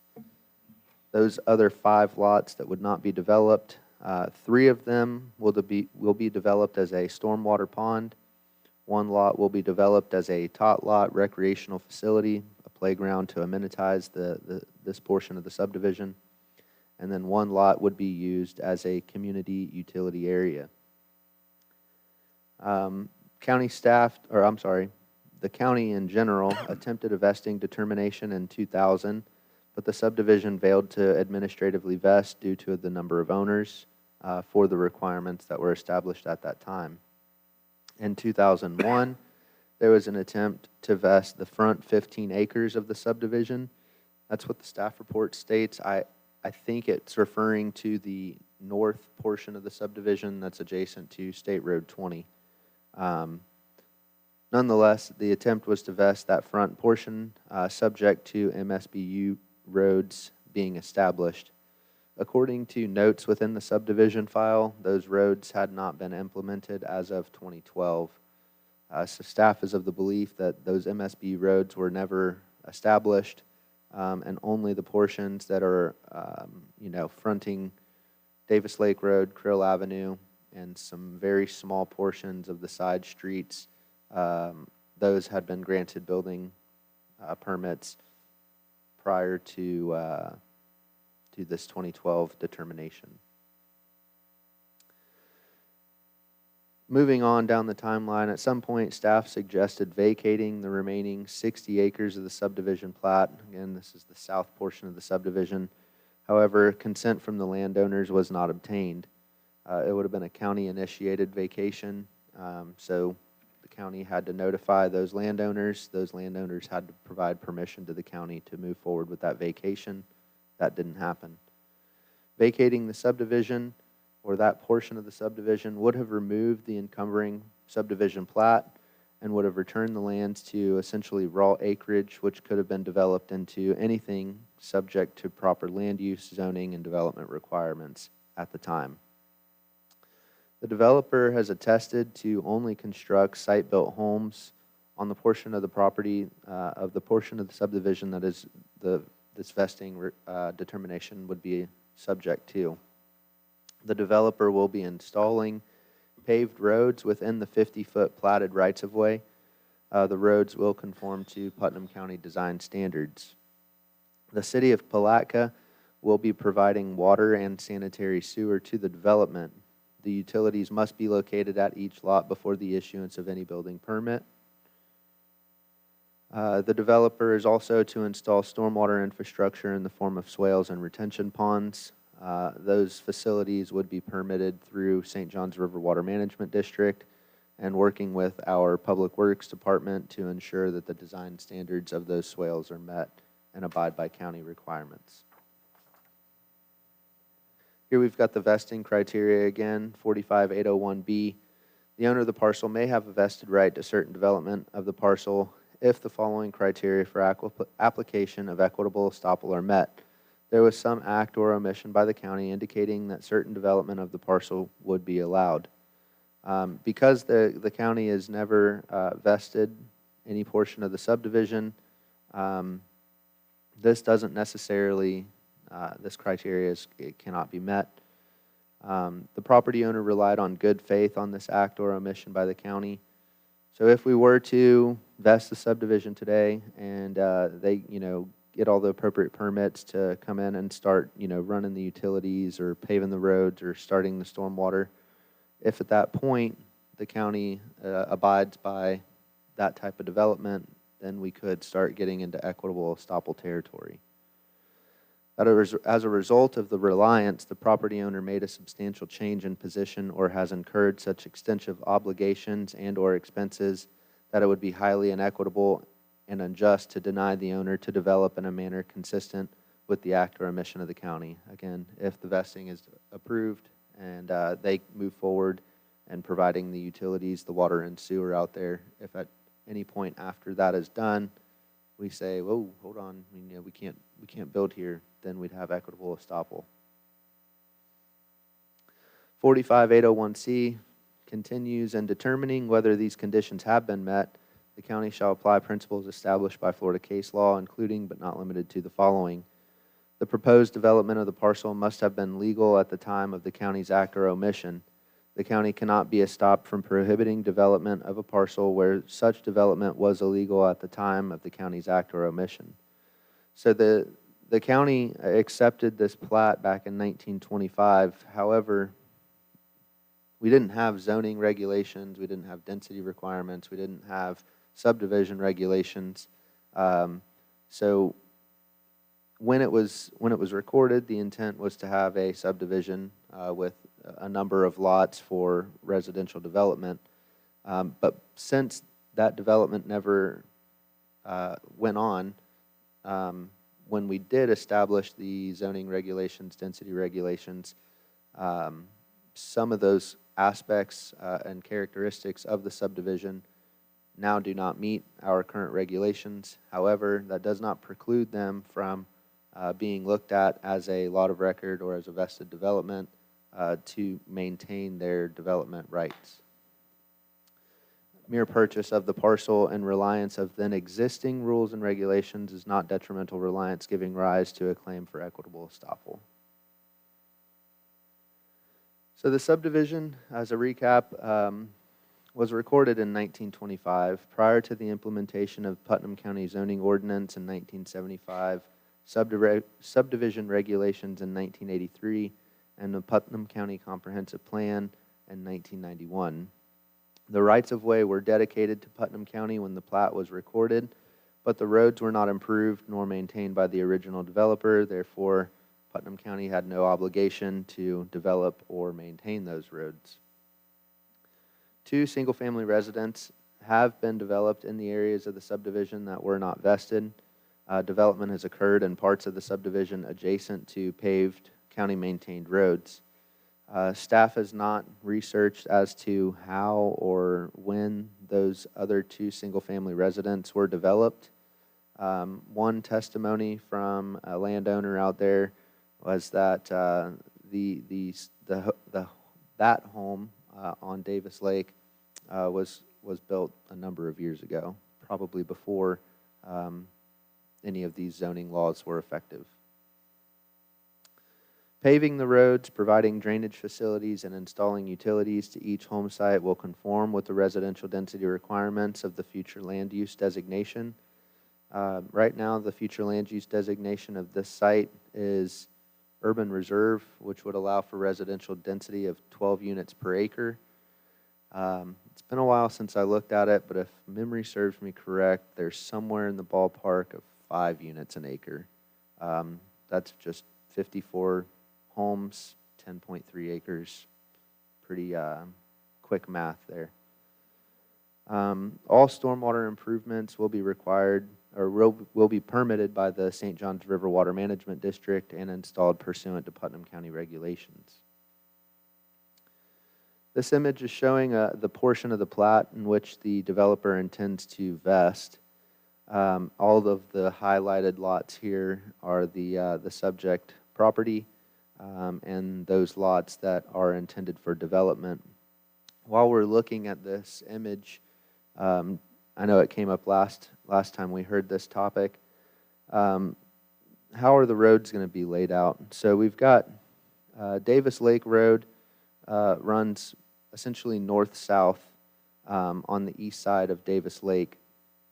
So the ingress egress for this development, they would come in on South Drive. Depending on which home site you were traveling to, you would either pursue down South Drive, then you would go north on Crescent Avenue, kind of northeast on Crescent Drive, and then southeast on Lake Shore Drive. But again, depending on which home site you're traveling to, you may not go South Drive to Crescent Avenue, you might just go straight Lake Shore Drive. But nonetheless, it's going to be one large loop, oval-ish type shape, providing access to the vested home sites. This is showing an aerial of currently, what the property looks like. Majority of it is just pasture land, though it is not being used for pasture land purposes. Pretty much due north of that triangle-shaped parcel, you can see there's a single-family residence up in that area. Again, that portion of the subdivision's not been vested. Staff is not sure how the home got placed there. Some testimony from that landowner. I had a meeting on last Thursday with a number of citizens that live out there that just wanted to know more information. Basically, that landowner, and I'm not speaking verbatim here, had some public officials come out, looked at the access, and said, yeah, I don't see a reason why you can't have a home out here. So permits were issued for that. The other home is on the southeast kind of triangle section. There's a home right there on that small standalone parcel. That's the one that I'm pretty sure predates our zoning regulations. Here you can see that the zoning district for the subject parcel and surrounding parcels is ag zoning. One of the allowed uses in the ag zoning district is single-family residences. Here we can see that the future land use designation for the subject parcel is urban reserve. Again, allows a density of 12 units per acre if water or sanitary sewer are provided, in which case both are proposed to be provided for the development. So the majority of the property is in FEMA Flood Zone X.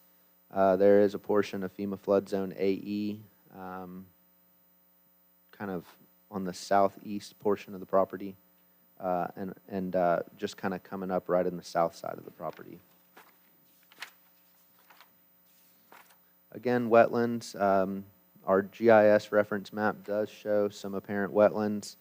However, the property owners are prepared, the developers are prepared to have a environmental resource permit filed with St. Johns River Water Management District and will be using a portion of that wetland area. They will be mitigating it and utilizing it for the stormwater for the project. This is an extremely busy site plan. This is showing the overall plan for the development. So here you can see each individual lot. You can see the roads. You can see the stormwater swales. You can see the utility lines for water and sewer. It's pretty small. I've got more detailed plans in my office. I neglected to bring them with me today. So in conclusion, the property owners within a portion of the Davis Park recorded subdivision have requested a vesting determination in exchange for developing those roads and drainage improvements consistent with Putnam County Land Development Code. Staff concludes that if the roads and drainage infrastructure were in place on the subject development area of Davis Park subdivision, the development would meet the vesting criteria for those existing 59 lots as depicted in Exhibit C of the staff report. This vesting determination, if approved, would give staff the ability to administratively vest lots 9 through 18 of Block T and Lot 6 of Block V as depicted in Exhibit C, therefore granting other property owners out there the same ability to develop their land and use it for residential purposes. The developer will install paved roads within the 50-foot rights-of-way for South Drive, a portion of Crescent Avenue, a portion of Crescent Lake Drive, and a portion of Lakeshore Drive. They will also install drainage improvements as depicted in Exhibit A of the staff report and connect those vested units to community water and sanitary sewer provided by the City of Palatka. They do have a capacity letter from City of Palatka Utility Superintendent stating that the capacity is available. I believe it's a 4-inch main for water and an 8-inch main for sanitary sewer. The application supplied narrative affirmatively attests to only constructing site-built homes on the 54 lots that would be used for the home lots, which will improve the tax base for Putnam County. Staff is recommending the Board of County Commissioners to vest the existing 59 lots as depicted in Exhibit C, a portion of the Davis Park subdivision subject to the following conditions.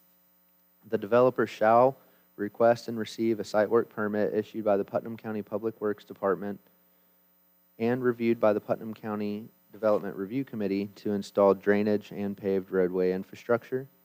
The developer shall provide evidence to the Planning and Development Services Department that water and sewer are metered for those 59 lots as necessary, as indicated on the application. The developer shall obtain all necessary state, local, and federal permits required for the improvements of the roads, stormwater facilities, and utilities, and for the construction of the single-family residence. And as a condition of this vesting, no mobile home shall be placed on Lot 1 through 23 of Block U, Lot 1 through 26 of Block Y, or Lot 14 through 23 of Block X. Something else I wanted to touch upon, as I'm realizing it's not in the PowerPoint. I know we talked about it at the last hearing. There's also a request that we look at a setback reduction on this property. So The developers are requesting a reduction of 5 feet on the front property line setbacks and 5 feet on the side property line setbacks, which would result in a front setback requirement of 20 feet and a side yard setback requirement of 5 feet.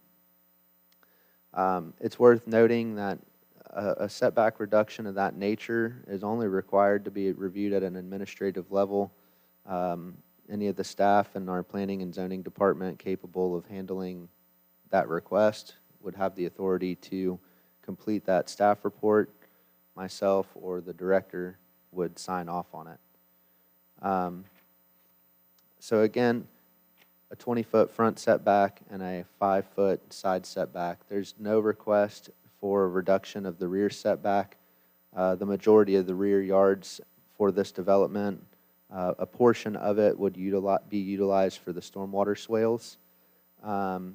And there's no allowance to exceed the impervious surface ratio for each of those lots, which is 35%.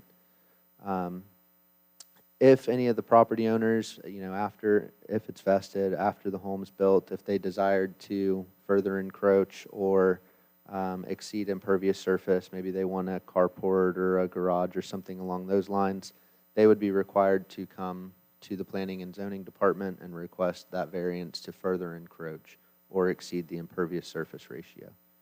At that point, we would look at it and determine if it would be feasible. Did I understand you to say that there's a request for a 20-foot, I knew about the side setbacks, but there's a request to reduce it to 20 foot on the front? Not to reduce it by 20 foot, reduce it by 5 foot is the request, which would result in a 20-foot setback. So rather than 25 foot for the ag zoning district, it'd be 20 foot. I got you. Thank you. Do you have anything, Commissioner? I do. I have a few questions.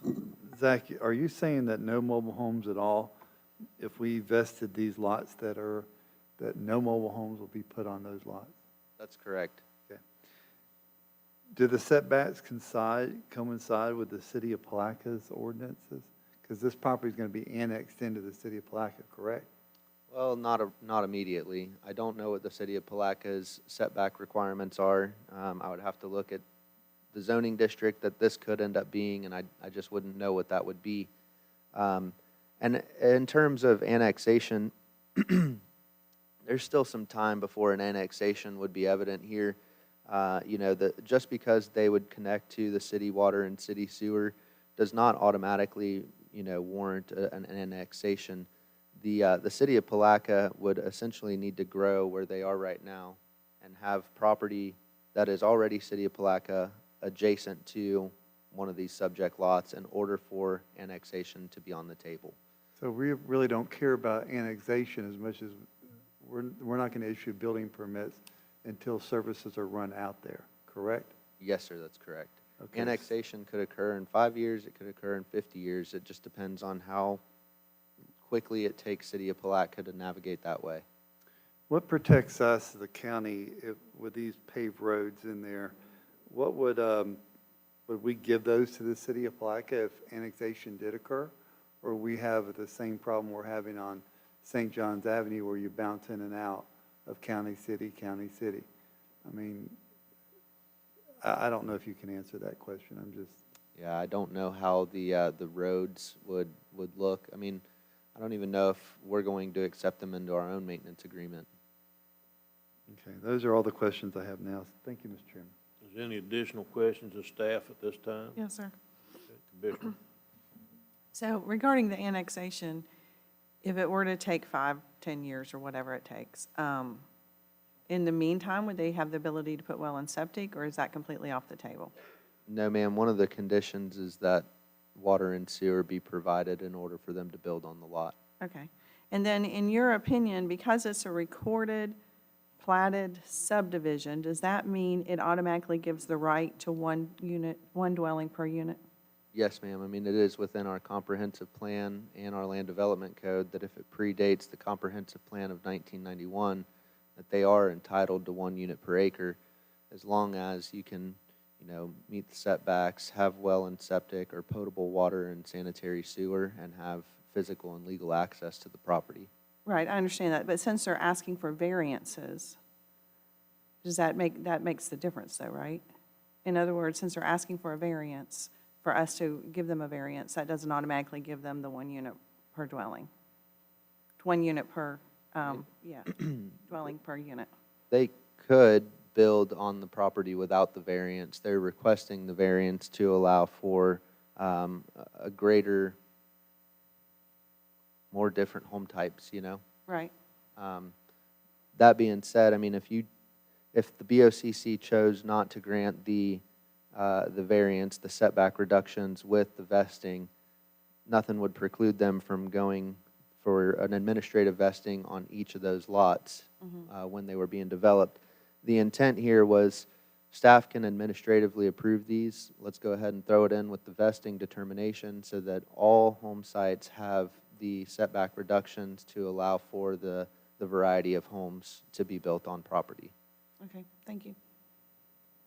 Any further questions at this time? Commissioner Adams, Zach? I just want to, I guess, understand that last part correctly. So we could approve this without the variance. That's true? You could, yes, sir. Staff And would be what able the to. variance is allowing you to do is it's actually allowing work to be taken off of your desk, basically, by taking care of all these in one shot instead of having it be done in each one. That's how I understood the last meeting. That's kind of where you stood on that. Is that the case? Yes, sir. Okay. So that really is kind of working with you guys. It kind of comes from you guys that, hey, this, instead of having 59 requests, let's just take care of it in one. That really is kind of staff's requests in a way. Well, I mean, the applicants definitely put that request Okay. forward. Staff is. I just want to be clear grossly on in that favor of because I got the impression last meeting that it kind of was, you guys maybe just agreed with it because it helps. But, okay, so it came from the applicant, but in your case, it does make your life easier as well. I just want to make sure that's the case. All right, thank you. Okay. That all staff for this time? Well, one question on, since we're talking about the setbacks and the variance, so it'd be 5, we reduce it to 5 on the sides. Is that correct? Yes, sir. So the total reduction is a request for a 5-foot reduction. It's a 10-foot setback typically, which would then result in a 5-foot setback. So rather than having 10 foot from the structure to the property line, you'd have 5 foot from the structure to the property line.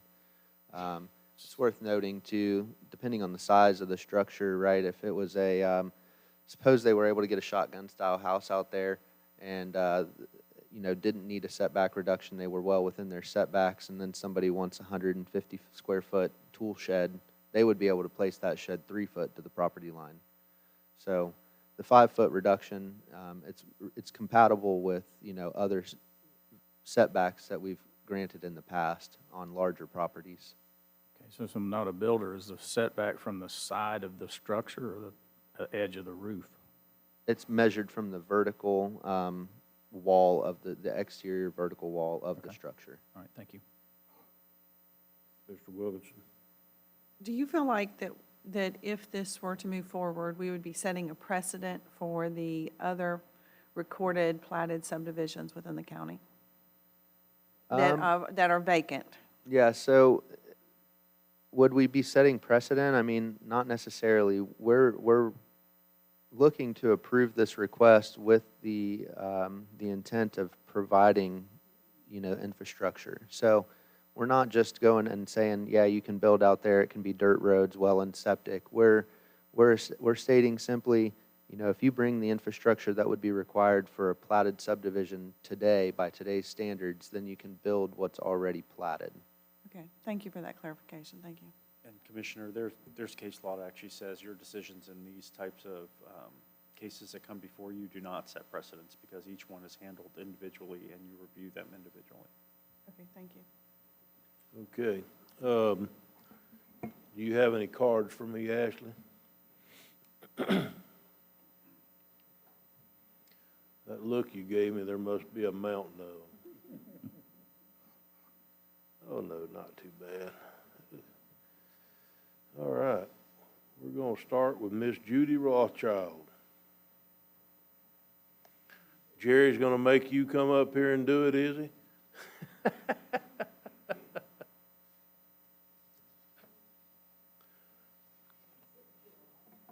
I need you to give us your name and address for the record, please. Thank you very much for the opportunity to speak to you. My name is Judy Rothschild. I live at 233 Davis Lake Road, and I've lived there for 32 years on 4+ acres. I'm here today to discuss two of quite a few concerns that we and our neighbors share about this proposed development. You have the map, all of you, okay. Our properties abut directly onto this bottom line and onto the sideline here. There are a number of us here today whose properties abut right onto that line. One of my concerns is the impact on our environment. Ever since I have lived in this location, we've had nesting sandhill cranes by the lake. We see these beautiful birds strutting their stuff in the backyards of our neighbors frequently. We have gopher tortoises, endangered species. We have deer wandering through our woods in the back. If you see the topographical map, you'll see that we have a lot of woods. We have nesting swallowtail kites, red-shoulder hawks. We have all kinds of wildlife back there that will be impacted considerably by this development. Another concern of both the human impact and the environmental impact is water. The quality and the quantity. Quantity of water, what kind of drainage? Is it going to discharge directly into Davis Lake? How is that going to impact the health of the lake itself? We are concerned about the water quality. All of us are on wells and like it that way, but how is this going to impact our water as well? The next concern that many of us have is the human impact.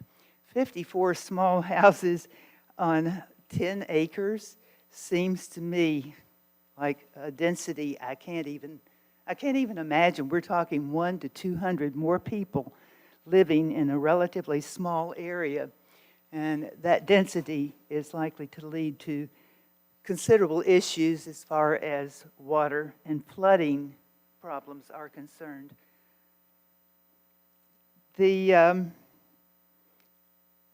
traffic concerns. Davis Lake Road is pretty small, I guess. Some of you, I'm sure, have seen it. It's not a wide road by any stretch of the imagination. And the impact that this is going to have on Davis Lake Road, Horseman's Club Road, Highway 20, Highway 19, we are concerned about this safety, the number of vehicles added to the roads. These are all concerns of ours. Growth is inevitable, I realize that, but growth for the sake of growth and growth at any cost is neither desirable nor, in my opinion, acceptable. Ms. Please Judy, consider. Are you about to get finished? We're Yes, trying sir. to I limit to am. 3 minutes. Yes, ma'am. 2 more statements. No problem. Thank you. Please consider the quality of life of those of us who live out there and have lived there for a long time. And finally, to paraphrase the immortal words of Joni Mitchell, don't let them pave paradise and turn it into a parking lot. Thank you. Thank you for coming today. Next, we'd like to ask Mr. Jack Matheny to come forward, please.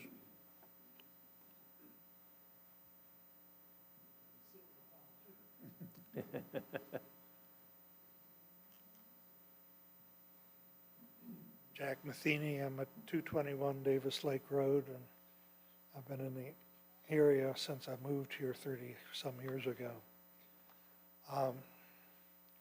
The whole thing kind of caught me by surprise, and I don't even understand some of the language. I don't really know what vesting is.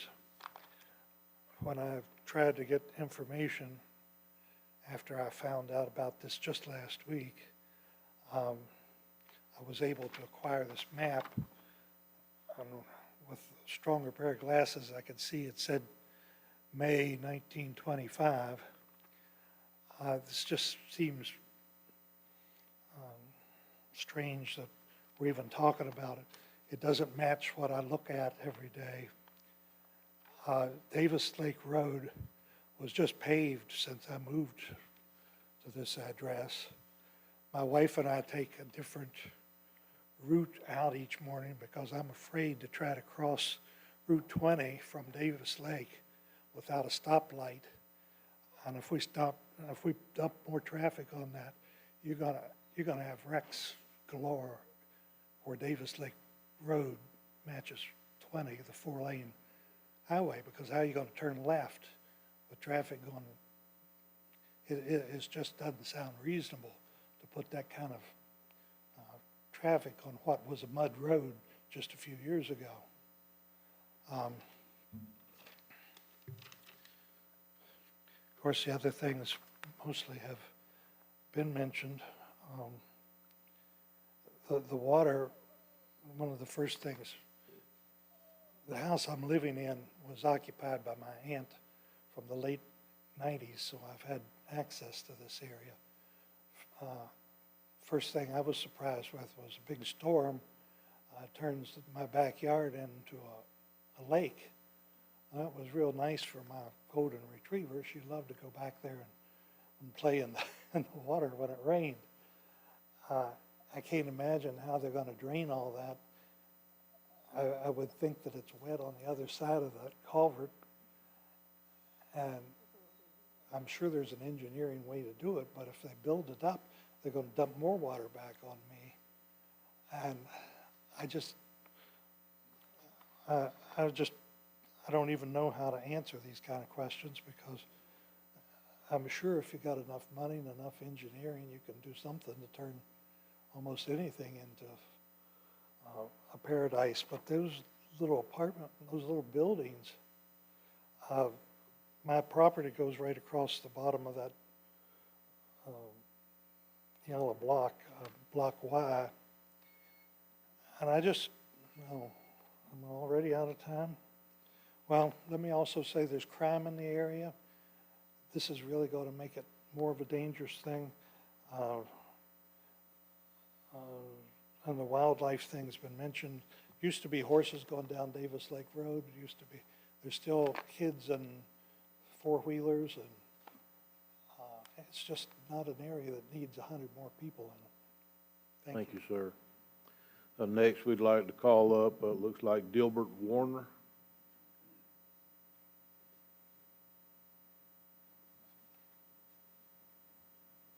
Hello, I'm Delbert Warner. I live at 120 Brandy Lane. I'm very concerned about the vesting of just a portion of a large subdivision plat that was platted 100 years ago. So it looks like this will be 14% of that.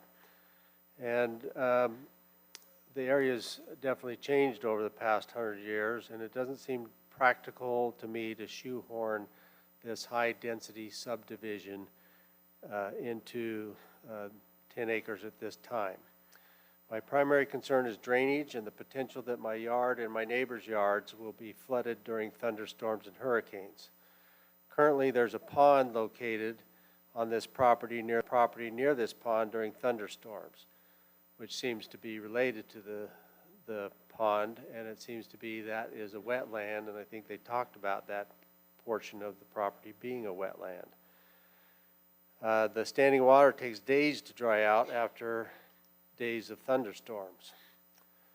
The plan is to fill in that pond to create lots to build 2 houses. And then according to the plan, 3 lots behind the northwest of my property will become a retention basin. And it only makes sense to me that you fill in a pond, that basin becomes a pond. There's water that has to be there.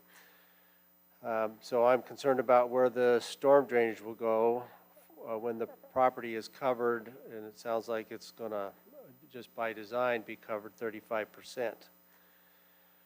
Homeowners in the subdivisions wouldn't really be able to erect a storage shed without affecting the impervious property. And I know that people are supposed to get permits and things to do that. People don't do that. So, and then I noticed in the documentation that there was a sentence that said, nonetheless, some of the lots included in this request are located within a special flood hazard area. And I think that's the back of my property. I've noted that I walk my dog, that the swales on Davis Lake Road have standing water in them that lasts weeks after a series of thunderstorms. So it shows swales in the back of these yards, so I think these people are going to have standing water a foot or two in their backyards for long periods of time. And that's if the water from storms will be able to be dissipated in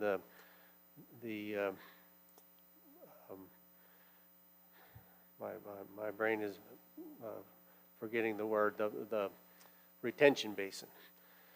I believe a thorough engineering study needs to be done prior to even considering vesting these lots, that vesting before the study is putting the cart before the horse.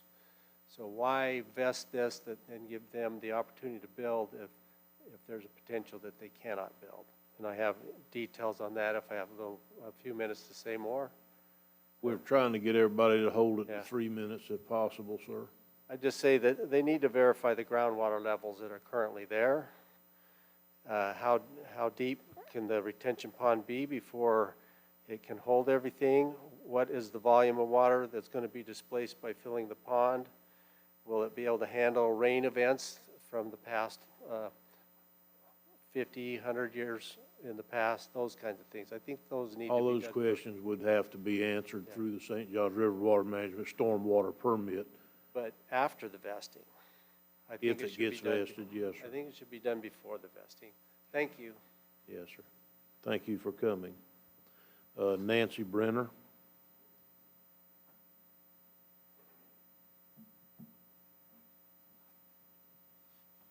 My name is Nancy Brenner, Gandy. I live at 120 Horseman Club Road. I'm addressing some of these issues for a widow friend that lives behind us along this property. My biggest concern, first off, I was a builder and a developer for over 20 years out of county. We've been here 15 years. I'm glad.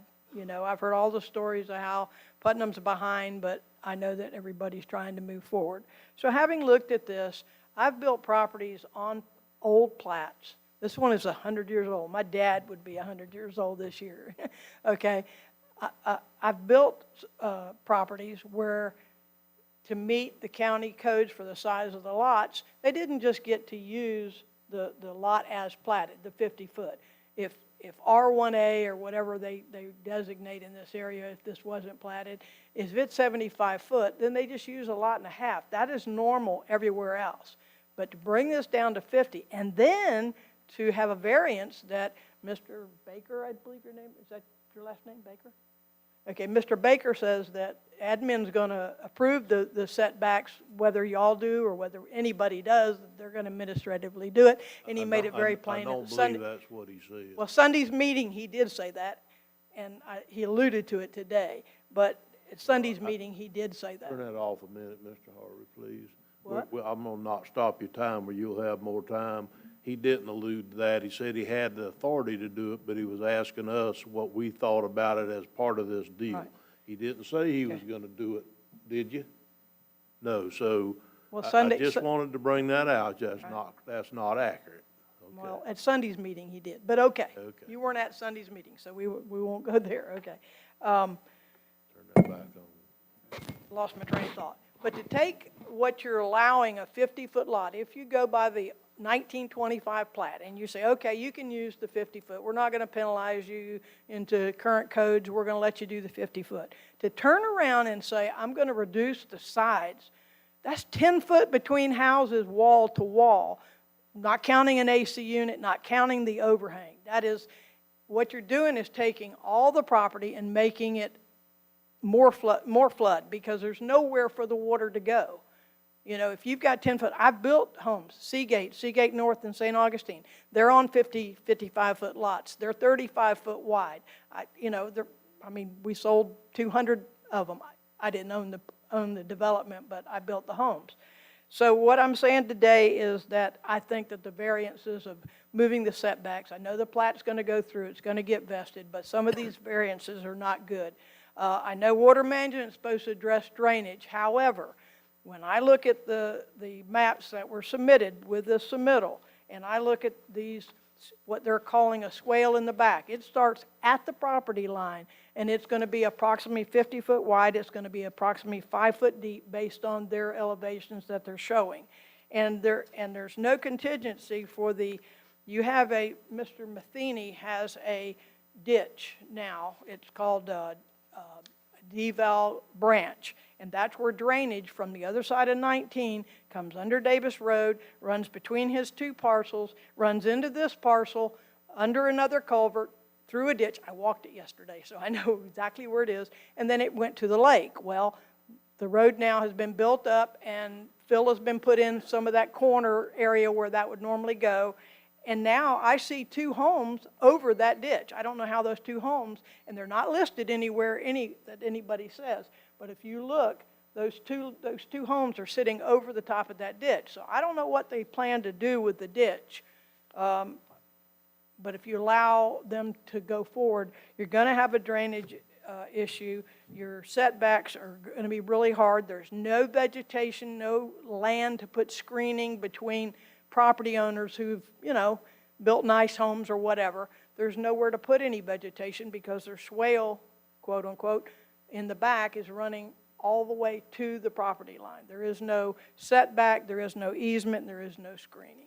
Thank you, ma'am. Okay? And I apologize if I No apology misstepped necessary. any way, but I was led to understand that from Sunday. Not a problem. Okay, thank you. Where'd you have a meeting Sunday, Zach? I was talking to Zach. I was at a brewery in Gainesville with my family on Sunday. I didn't meet anybody about this development. Okay. All right, Nick. Yeah. We'd like to call up, what is it, Edie or Eddie Kennard? Edie, please come forward.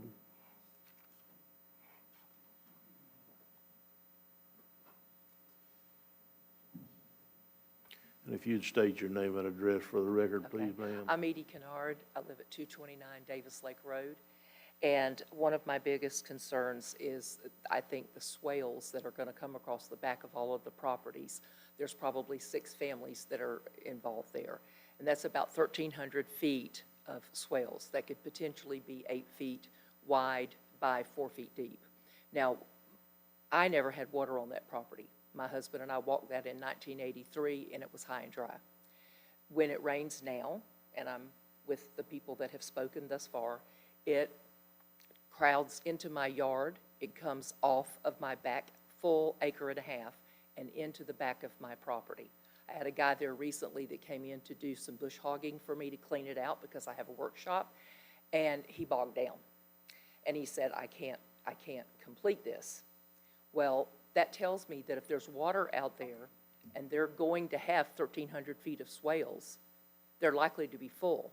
And when they're likely to be full, we have a likely mosquito lagoon. We know for a fact that there's West Nile in the area. We know that there is malaria now in Florida. We know that the way to get rid of the mosquitoes is to dump anything that's in your yard, turn it over upside down. But if you've got 1,300 feet, and I don't know what the volume is because it would take the math, you've got mosquitoes potentially growing in that swale. Even in our ditches along Davis Lake Road, they send somebody out to spray for that, to kill it. You're adding a neurological assault to the people that are there because those herbicides and pesticides lead directly to neurological diseases like Parkinson's and various other diseases. Added to that, if you're going to have children in this community and there's going to be possibly, say, 200 people extra, you've got those ditches that could be full at any given time because our rainy season is between June and October because that's hurricane season. And you're gonna have kids that get out there and they play. Dr. Matheny said that his grandkids loved it out there. You've got those swales, they're gonna be playing in that. They're gonna be playing in the chemicals used to treat that. Or they could drown, because a swale is not covered in any way. A retention pond is covered, but a swale is not. I just am totally opposed to this, especially Davis Lake Road. We've got a lot of people that live on that road, and should there be traffic waiting to get into the new school that's supposed to be coming into that area, you're gonna have traffic all the way either down our road or Horseman's Club Road. If we have an emergency, we have a fire, and we've got people all along that road, how is an ambulance or a fire truck going to get into that area? If they can't get, I mean, the county came out one time and took my culvert away, and I go up to the end of the road and I have no way to get across the road. So the roads, you know, they're not maintained, and that's really sad. But what if the ditches are not maintained and they're full? We have a big potential risk. Thank you for coming. Thank you.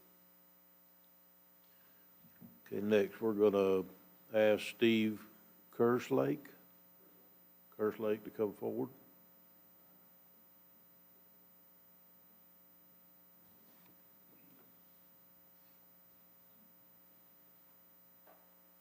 My name's Steve Kerslake.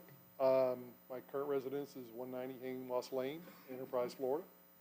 We're here representing the Kerslakes. We own about 50 acres out there in Davis Lake itself.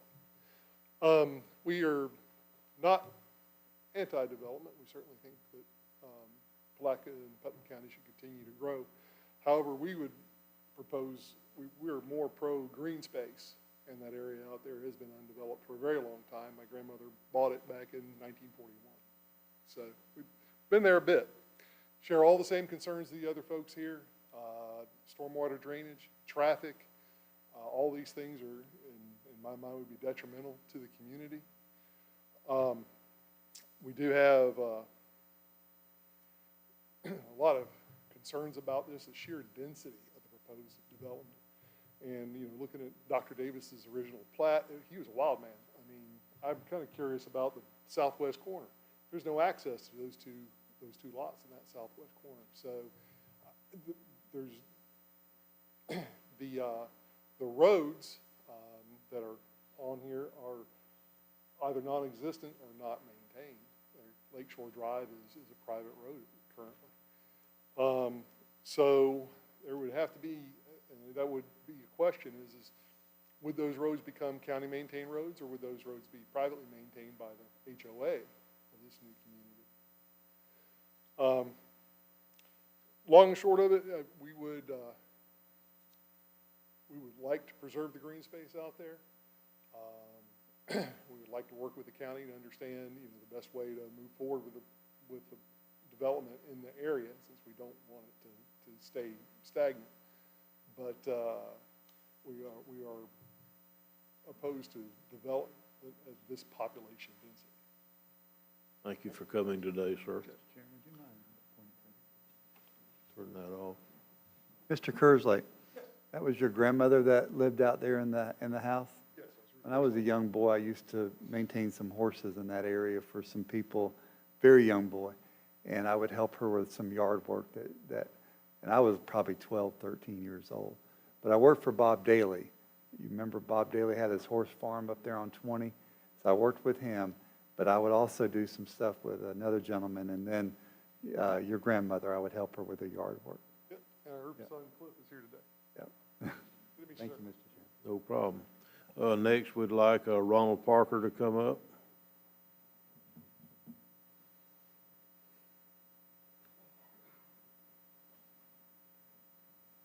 If you would give us your name and address for the record.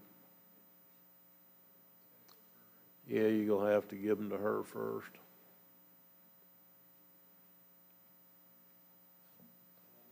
Royce Parker. I'm one of the 138 Lakeshore Drive. I'm one of the two houses out there on the lake. The pictures that show a definite the elevations of water out there. I've had 3 events like this since 2005. lived there since 2001. I've seen that cow pasture underwater on all events. And by the raising of the elevation of lots plus the road will definitely flood me out, so. It's not if, it's when this happens, so. That's all, thank you. Thank you, sir. Okay, that's all the cards I have. Do you have any more cards, Ashley? Is there anybody in attendance today that would like to continue to speak? Okay. Come on, Lana.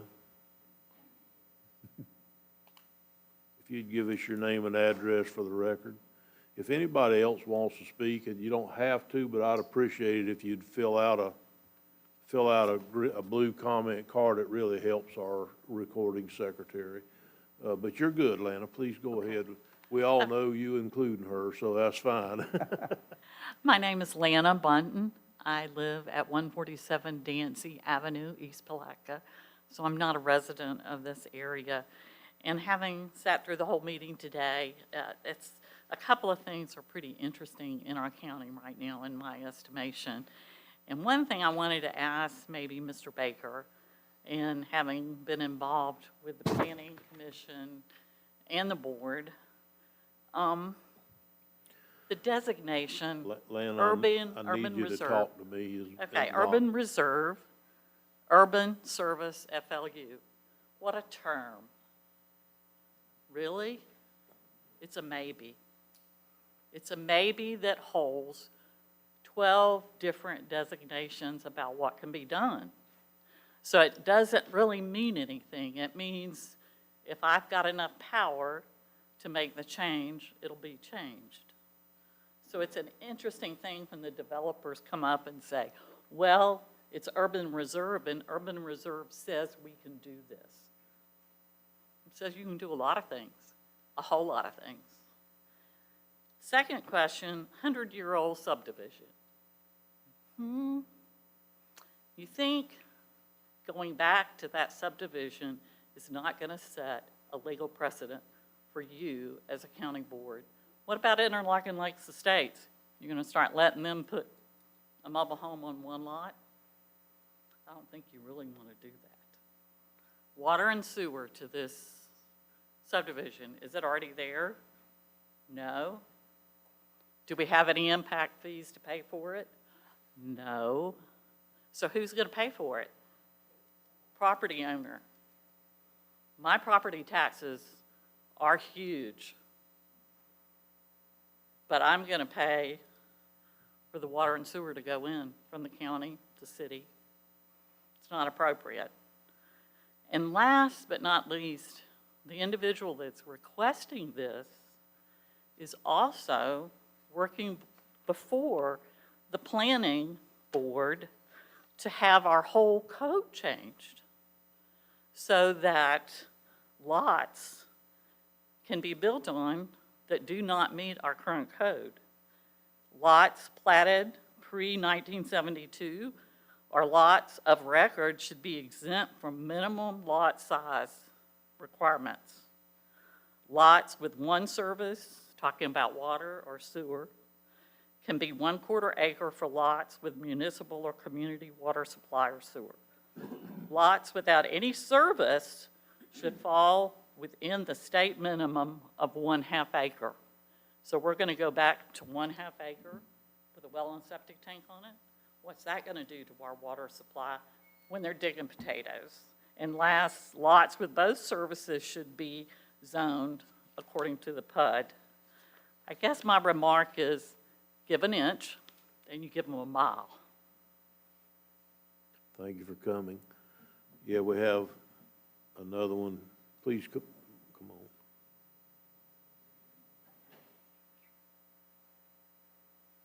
You would give your name and address for the record, please, sir? And Good morning, sir. Thank you for filling My out name a is card James. for us. Yep, Thank you for filling out a card. The address is 127 East Camelot Drive. My first name is James, last name Lacaz. Concern, everybody's speaking it, public safety. Public safety's got to be #1 concern to each and every one of y'all on the commission. It is to all of us. We are understaffed from the sheriff's department. We're understaffed, our EMTs. Our hospital is skimming by. There's not even a birthing center. I built a home with my hands. I bought the property. We thought when we bought the property from Dr. Ahmad that the stipulations were a certain amount of footage, certain amount of yardage, 2.5 acres. I think we got it written down in a statement. That property was recently owned by Dr. Ahmad, purchased from 2 other gentlemen. This gentleman behind us got it. There was a discrepancy why they couldn't build 2 homes on it 24 months ago. Some of you guys might know about that, some of you might not. 54 homes and 10 acres. I think there's 28 feet right there. You're gonna put 5 houses right there? I mean, to each and every one of y'all, I hope we make the right decision here. I hope it isn't greed. I hope it isn't money. I hope it's the value of our community. I don't need to say anything about the water drainage. I think everybody spoke up about that. Then again, the safety for everybody. At the end of the night, when we turn the switch off and we're all one, what is a 54 home community going to do for us? Is it going to better us, strengthen, or is it going to harm and hurt us in the long run? We're going to have to pay out of our property and our taxes that are very, very high. Mine are astronomically high for a single-family home, over $7,000 a year with a homestead. We've got to put traffic lights up on 19. We're going to have to put traffic lights up on 20. I mean, it's just a lot here. Is this something that's good for us? Is it really at the end of the day? So my concerns are really, after it's all said and done, if everybody would be logical about it, I'm not opposed to this gentleman building homes, but shouldn't he meet some of the criteria that we just met recently? And we purchased the same property. My property touches his, so I'm going to be on the front line. We're going to back up 13 or 14 homes, and you know what he does with his property is his business. But I just think at the end of the day, when it's all said and done, is it going to be good for Putnam County? And, you know, some of my concerns. So hopefully we all make the right decision. Thank you, sir. Thanks for coming today. Is there anybody else in attendance who would like to speak in opposition? Is the applicant here today? Thought I saw him earlier. There he is.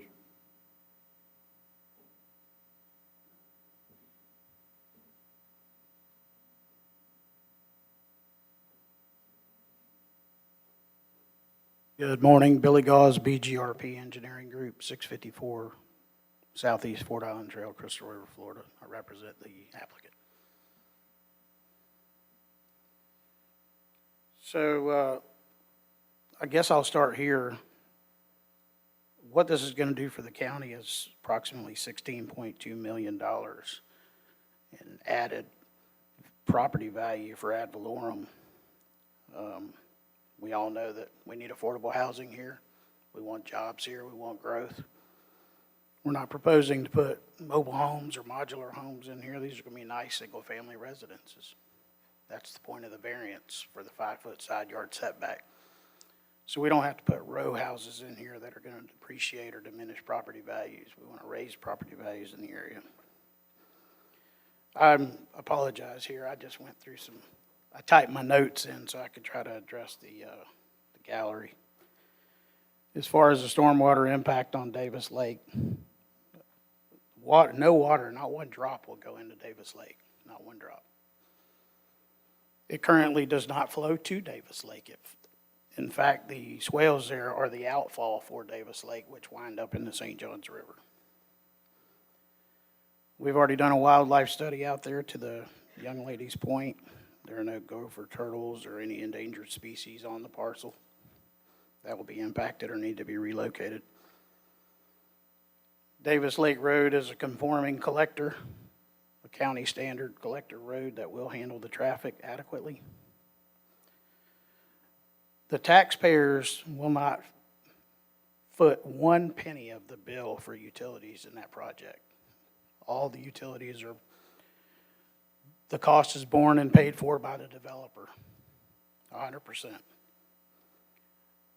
Every utility, water and sewer, has been in that development for over 15 years now, down Davis Lake Road.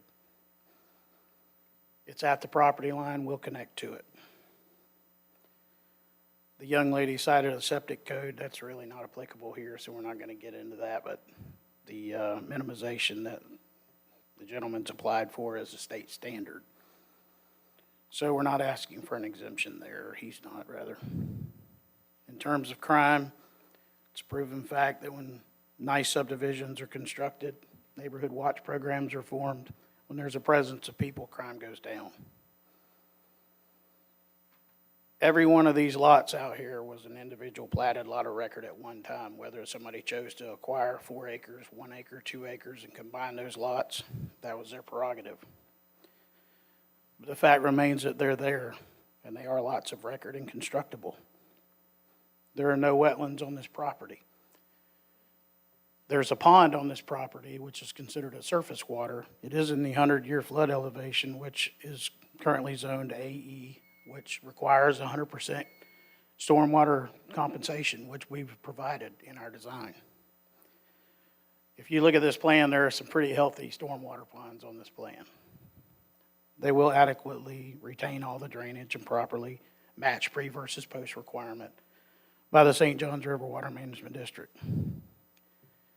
The drainage currently goes through an easement that's conveyed to the county for that purpose in the 70s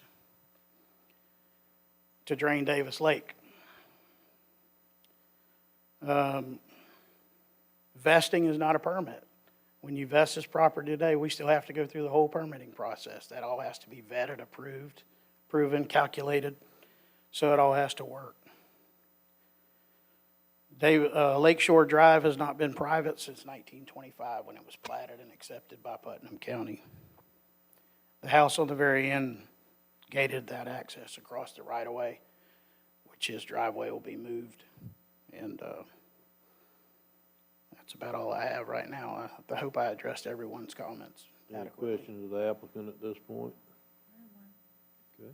So when you say that there's not going to be 1 penny spent from taxpayers' dollars for infrastructure, for getting water and public sewer there, but then you also said that it has to be at the property line. So obviously, if it's miles down the road, that is a citizen burden. Am I not understanding that properly? You are not. Let me Okay, go ahead. articulate that. Right now, currently at the property line for these blocks in this subdivision down Davis Lake Road, as Zach stated in his presentation, there's a sanitary force main and a water line, an existing water line that the city of Palatka owns. We will connect that and run it into the subdivision part that we develop, and none of that cost will be borne by the taxpayers. Okay, thank you for that clarity. That same goes for the roads and the drainage. Anything else for the applicant at this time? Thank you, sir. Yes, sir. Okay, with that in mind, I think everybody's been here that wanted to speak for or against today, is that correct? Has spoken? All right, so I will close public comment. Yes, sir, go ahead and ask Zach any question you have. Zach, I have a question for you concerning, and Ms. Land, I forgot your last name, I apologize. When we have these old subdivisions that are out there and 100-year-old ones, put it that way, and some guy designed what it was or what he wanted it to look like. If we don't vest this, and there were some people that spoke about having that, they had to have certain amount of land there, can you redraw those lots inside that area, I guess, is my question to you. What if somebody said, you know, I really want to buy that old subdivision, but I don't want 54 houses, I want 27. Can they go in there and redraw all those lots? I mean, yeah, they would have to do a vacation, a partial vacation of what's there. Those platted rights of way, they'd split the right of way, so 25 foot would go to one property owner, 25 foot would go to the other. And then once vacated, the property owner would have to plat. That platting would be required to, conform with the density and the zoning district requirements at that time of the plat. So the gentleman that just spoke to us, Mr. James, he alluded to the fact that he had to buy a certain amount of property and build based on the current. So, because his property wasn't vested, right? Well, I don't know if his property was within the recorded Okay. subdivision or if it was a standard meets and bounds property when it was created. I don't know that information about that. You know, my problem is, and I said it last time, I'll say it again, the partial vesting of a partial subdivision bothers me. If you took the whole thing, then we could apply water, we could apply drainage, we could know all these things, but we're gonna impact just a little bit of somebody who sat there at a kitchen table and designed this 100 years ago. I have problems with that, but that's okay. Thank you. Thank you, Mr. Chairman. I also have problems along those lines, but I also have problems with the property owners have the ability right now, if staff would agree to administratively vest them, to do this without ever coming to anybody, to just do it within house if they met the criteria. And I think they came real close on this one. They just maybe were one short or something, so staff decided to bring it to us to get it vested. I'm not so sure that if staff goes along with it, that they can't vest this without asking any permission for anybody other than staff. So as soon as we get done with this, whichever way it goes, I want to have a discussion on, we can change that. That's not state statute. I don't think that a vesting should ever come again unless it's a single lot vesting or something that's real simple, or the committee, once we get it set up, the planning committee decides or whatever. But I don't believe that it could come down to one planner's determination on whether we should vest $1 million subdivision or not. I just don't. I don't believe that should be a one-person decision. Has no public input. That's correct. So anyhow, I think we need to discuss that also, but I don't know where this is going to go today. I really don't, because I have pros and cons on it, and I'm not going to pass the gavel to make the motion. But I think there are some issues here, and I've told Mr. Gauls, he met with me, and I told him there are some issues about this, but there's also some other issues. While this is high density, and where this is in a rural residential area, they're going to pave the roads, they're going to put in water and sewer, and they're going to do all the kind of things that they wouldn't have to do if it was vested otherwise. If this was administratively vested, they wouldn't have to pave any roads. They wouldn't have to go through St. Johns County and get a water management permit. They wouldn't have to do any of that. They could go out there and call in the surveyor to stake out their lots and start building without any type of neighborhood drainage improvements, or without any kind of water management, or without paved roads in the area. They could do all that. So I think we just need to keep that in mind too, that this is real close here under the current regulations. This is real close on not even having to come to us at all. I think that a lot of the reason they came to us was to try and be a good neighbor and say all the things that they were going to do, that they didn't really have to do, They didn't really have to do them. So, like I said, I don't know where this is going, but I just felt like that needed to be said. We're trying to pin them as the evil developers have come to town and tried to do something wrong. That's just not the case. I'm just telling you. I don't believe that to be the case, because they don't usually, if it's the evil developers that have shown up, they come in and they build with what they already have, even though it's not adequate whatsoever. They've agreed to put in drainage and go through water management for their stormwater permit. They've agreed to pave the roads. They've agreed to improve the area to the point to where it's a nice area. They didn't have to. I'm just telling you, they didn't have to. They could have come in here and just started building on what they had now if they had an administrative vesting per lot. And I believe they could have gotten there. I really do. So I think that just needed to be said. Commissioner Adams, act. Well, a lot of my comments fall in line with what you just said, so you kind of took my stuff. But I'm prepared to make a motion on this, and if we're ready to hear that. I think everybody spoke that wanted to speak. Go right ahead. I make a motion to approve vesting determination SVD 23-000001. What's the other part I have to have in there? The resolution. I can Resolution. get Rich to read that. Go ahead and make your motion. Without the request, without approval of the variance. I think they could do that on a lot-by-lot basis, based on their need. Would that include with the recommended, the Without the development? variance. Huh? Without the variance. Taking them out completely. Okay, do we have a second? Okay, motion dies for lack of a second. Okay, is there any further discussion, or would someone else like to make a motion? I'd like to discuss. Okay, So when you say staff could administratively vest it, but since they're asking for a variance, then they can't. So that's why it's in they front of us. already got the variance, don't they? Yeah, so if I can clarify, the vesting and the variance are two different processes here. Staff can administratively vest each lot individually. Staff can administratively grant a variance for the setback reductions that are being proposed individually.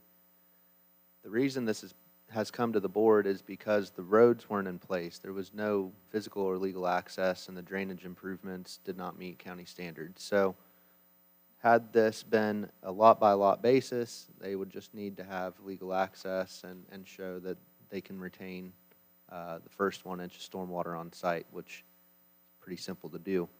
We're bringing this in front of the board because of the scope here. They're wanting to do all lots at one time so that they have a development. When the gavel drops and everybody, they get all their permits from St. Johns River Water Management District, they put in the roads, they have the utilities, the variance has been granted, the vesting has been granted, and they can start building homes. It's basically, this isn't a green light by any stretch of the imagination. If approved, they still have certain requirements that they have to go through. But once they get all of the infrastructure in place, then it's a green light to start obtaining building permits. They don't have to pursue a variance to reduce setbacks on one lot and not the other, or, certain setback reductions for one lot and different ones on the other one. This is just a blanket variance request for a 20-foot front setback and a 5-foot side yard setback. Okay, but at the end of the day, I mean, it's in their best interest to build roads, to build swales, to put in utilities because of property values. They're not going to want to go and build one house at a time. And I understand what you're saying, how the process is, but at the same time, to say that they wouldn't build roads without us going through this process, or they wouldn't do these things except for on a case-by-case, lot-by-lot basis, I'm just not buying that very well, because I feel like that they could, it's in their best interest to do those things because of their property values. That's where I'm at. Mr. Adams, Yeah, I kind of agree with what you're saying there, but I don't think it's in their best interest without approval. I mean, because if they don't have approval on the whole subdivision, and then they don't get something in the path, I don't think that would work out very well for putting all that money up front. I think that's why they're here. So since I didn't get a second, I mean, that part of the discussion, during the discussion was going to be, and I guess I'll ask this question now, is if they went lot by lot, then they could put pretty much any type housing they want on each lot. Isn't that correct? Yeah, it's important to note that this vesting is conditioned that site-built homes only could be placed, whereas if they go lot by lot and they don't request variances and they don't, have the requirement for the roads and the drainage, you could see well and septic with mobile homes out there. Right. So I guess the reason why I support this is twofold. It's because it allows for the best use of these lots, and it allows for it to be controlled. If we don't control it and we go lot for lot, you could end up with 30-some mobile homes out there, and they don't even necessarily have to be brand-new mobile homes, because our land development code allows for a mobile home, I don't remember what the age is, but for used mobile homes to be moved in. This is the best case scenario for development out in that area if we're gonna have any development. And we don't control having no development. We can't say he can't develop, no one can develop this lot, whether it's them or whether they sell it to someone else. This is our best means of controlling what goes there, in my opinion. Otherwise, let's say they give up and they just say, forget it, we're getting too much resistance, and they sell it off to somebody else, and that person comes in and says, starts with lot 1. They put in a little thing with a 1998 mobile home or whatever. What's the oldest mobile home you can move into a property? Our code is like 1976, but Florida statute actually restricts a municipality from putting an age limit. Yeah, so they could start moving in mobile homes and start right at the front. Then you have the same problem you're talking about. Everyone's talking about the drainage and all the other things, except for now there isn't any swales, there isn't a paved road, there isn't consideration for how you turn onto the road that they've taken into account in their design. I think that's worst case scenario. I absolutely believe that's what will eventually happen there if we don't move this forward, in my opinion. So I just want to put that out there. That's why I made the motion. I think it protects the area more than it hurts the area, to be honest with you. I think that part of this whole discussion has brought forth the idea that there's a drainage issue out there, right? I'm the county commissioner for this district, and no one from that community's ever told me that they were having severe drainage issues. 2 lakes over, I've had this discussion with the community. This is something that we should look at that has nothing to do with the subdivision, but for that whole area. It hasn't come to light because no one's really talked about it. So that's a good thing that came out of this as well. So I just want to give some people, if I don't get a second, and that's fine, that's up to the rest of the board to figure things out. You know, that's where I'm at, and that's why I made the decision to make the motion. Commissioner? Well, I'll just say one thing. If I wasn't the chairman, I would have seconded your motion. And the reason why was because, for almost the exact same reason you said, while this may not be ideal for the area, I'm telling you straight up, it's a hell of a lot better than what's coming. Because they have the right to move in there with no paved roads or no nothing and start putting trailers up on these lots. And it may not be this gentleman right here. It may be who they sell this subdivision to next. But there is a way to make this happen, especially if they start getting vesting determinations from Putnam County, because it's within their means to do it. So is it ideal? No, it's not ideal. I would rather the area stay rural residential, low density. I really would. But I just don't know that this isn't the best of what we have looking at us. That's all. I just don't. I think it could be a lot worse than this. I just really do. But that's my opinion. Did you have something, Commissioner Wilkinson? So your proposal, your motion is to approve it minus the setbacks? Correct, because I think they can be handled on a case-by-case basis, and they may not be needed on every home they build. They build a The setbacks was really the issue that I was really having, because we haven't seen this yet in our area. Doesn't mean that it doesn't happen in other areas, but, you know, 10 feet from each other for neighbors is tough. I mean, we haven't seen that, so. Yeah, I think it does place a little more burden on our staff to approve each one on its own merit, but I think that alleviates that concern. Okay. And still gives them the option to come to staff and to do it if that's needed for a specific size house. Mr. Pickens, did you have something? Yeah, Mr. Chairman, I'm glad this conversation came up, because as I spoke with Zach yesterday for some 40-something minutes on these different cases, is that the applicant could go and vest these lots individually, and, you know, we really could put the mobile homes there, or modulars or something like that, or even a used mobile home. No paved roads, no infrastructure, so it possibly could be, you know, worse, or somebody else could buy it and develop it. So I'm glad this came up. So it's probably the best of the two scenarios is to go with the vesting the subdivision. So do I need to re-attempt the motion, or how do we go from here? Would one of y'all be willing to second that motion? I'll make the motion. Make the motion, Commissioner. Remake the motion. I make a motion that we approve the vesting determination SVD 23-000001. Ordinance, I guess, will be read by the attorney, without the approval of the setback variance. Okay, we have a motion. Do we have a second? I'll second it. Okay, we have a motion and a second. Is there any further discussion? First, I need to get Rich to read the resolution before we vote on it.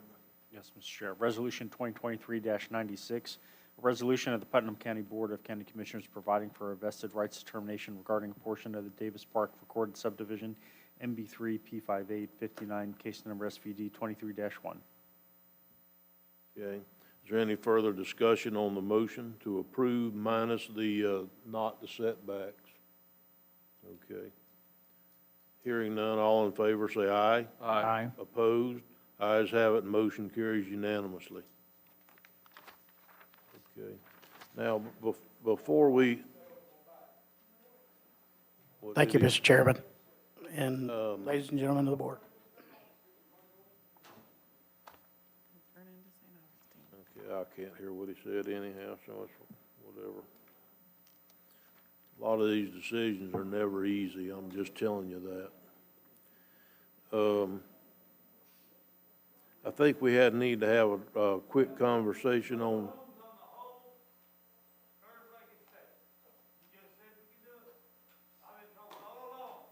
Sir, if you'd like to speak, I'll let you come up here and speak, but you're not going to stand out there and holler at me. Yes, sir. Yes, sir. Thank you. He thinks that there's no, that mobile homes are going in. Yeah, he thought. I think he misunderstands what's happening. Yeah, well, mobile homes are not going in here. That's what we just prevented from happening. That was the option if we didn't do this today, not what we did today. So, at the last meeting, we discussed vesting, and we discussed where it was gonna go from here, and we had discussed that from this point forward, that any vesting that was over a certain size or whatever is gonna go to the planning commission. Have you made any decision on what size or anything, or are we straight about that? Yes, sir. The determination at the last meeting was any development that is more dense than 4 units per acre. Okay, thank you. That's right, I do remember now, so we're square on that.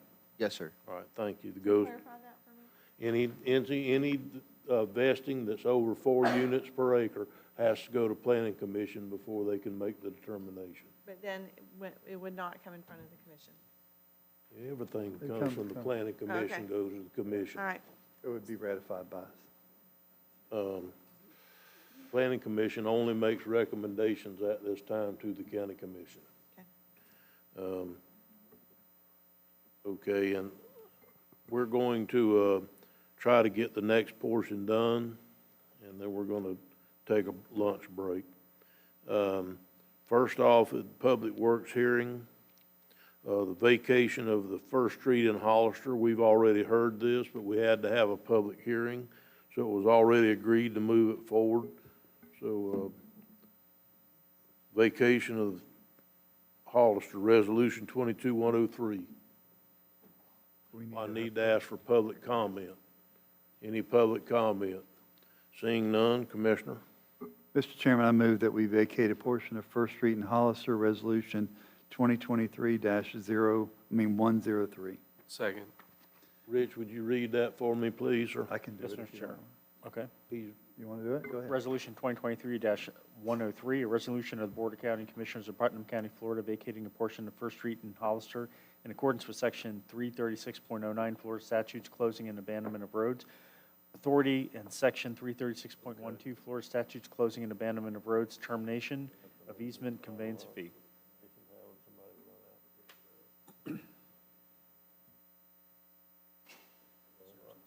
I'll ask here in just a minute. Okay, we have a motion and we have a second and we have and we've asked for public comment. He read the, resolution. Is there any other discussion?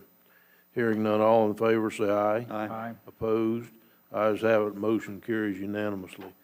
Item B, the vacation of Queen Street. Is there any public comment on that one? Okay, seeing none, I'll close public comment. Commissioner? Mr. Chairman, I move that we vacate a portion of Queen Street in Boswick, Resolution 2023-104, resolution of Board of County Commissioners of Putnam County, Florida, vacating a portion of Queen Street in Boswick in accordance with Section 336.09 Florida statute, closing and abandonment of roads authority in Sections 336.12 Florida statute, closing and abandonment of roads, termination of easement, conveyance of fee. We have a motion, do we have a second? Second. I have a motion and a second. Is there any further discussion? Hearing none, all in favor say aye. Aye. Opposed? Ayes have it, motion carries unanimously. Okay, before I go to public comment on agenda items, Terry, would you tell me again what these gentlemen are here for? I don't want them to come back in the middle of the afternoon if we can hear their case now. Yes, sir, Mr. Chairman, thank you. The gentleman came up and approached us during our morning break. They're here for their code enforcement lien reductions, and I just thought before we had them sit through a lunch break, if that's where we're headed, we might be able to go ahead and take care of that quickly. Thomas, if you're listening to this, could you please come over to the meeting? And we're sending someone now to get him. I'll bet he's probably watching it on Bet he TV, is. so. I had asked him to keep track of us to where that he didn't have to be here. I'm gonna take a 2-minute recess while we're waiting on Mr. Moore to show up, and we can go ahead and get this done. Y'all won't have to come back later.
Do you know which case is these gentlemen's case, Thomas? What did he say? 2005-138 is the first case. Okay, that's good. We'll start with that one. Page 435 in your agenda. Okay, code case is 2005-138. Address is 221 Ewers Road. Property owner's name is John Travers. The violation was unsafe structure and care premises. The original fine amount was $90,247. We had a tax surplus requested it on August 2nd of 2023 for $2,658 $1,046.41, but I have not received that yet. The total cost of enforcement action was $5,710. The property owners recently purchased the property, is now compliant and requesting a fine reduction. If the board approves, we recommend the reduced fine to be paid within 90 days. My only question would be at this time is, I see that we got 3 special magistrate hearings on there. Why did it have to go to the special magistrate 3 times? And do we charge them a monthly administratively even for months that we're not even looking at it? I mean, because you're telling me that somebody looked at this every month for 210 months? They looked at it every month. Okay, that's all I asked. Yes, sir. Yeah. So, We took them to the magistrate 3 times because there's 3 orders. The FFCLO is the first magistrate hearing where we get an order to charge daily fines. And then the second hearing is for a lien. And then the third hearing is for approval for abatement or foreclosure. Makes perfect sense, thank you. I knew you'd have the answer. Mr. Chairman, I have one question. Yes, Commissioner Harvey. So what is the fine reduction amount that we're looking for today? Is that $5,710 or is that $2658.41? It's $5,710 is the total cost of enforcement action. I just wanted you to know that there's a tax surplus out there that I've requested. I filled out an affidavit and gave it to legal. I just haven't received it. So do we reduce the $2658 from the $5710? That's what you've been doing, sir. Okay, good. You ready? I'm trying to get there, Mr. Chairman. Okay.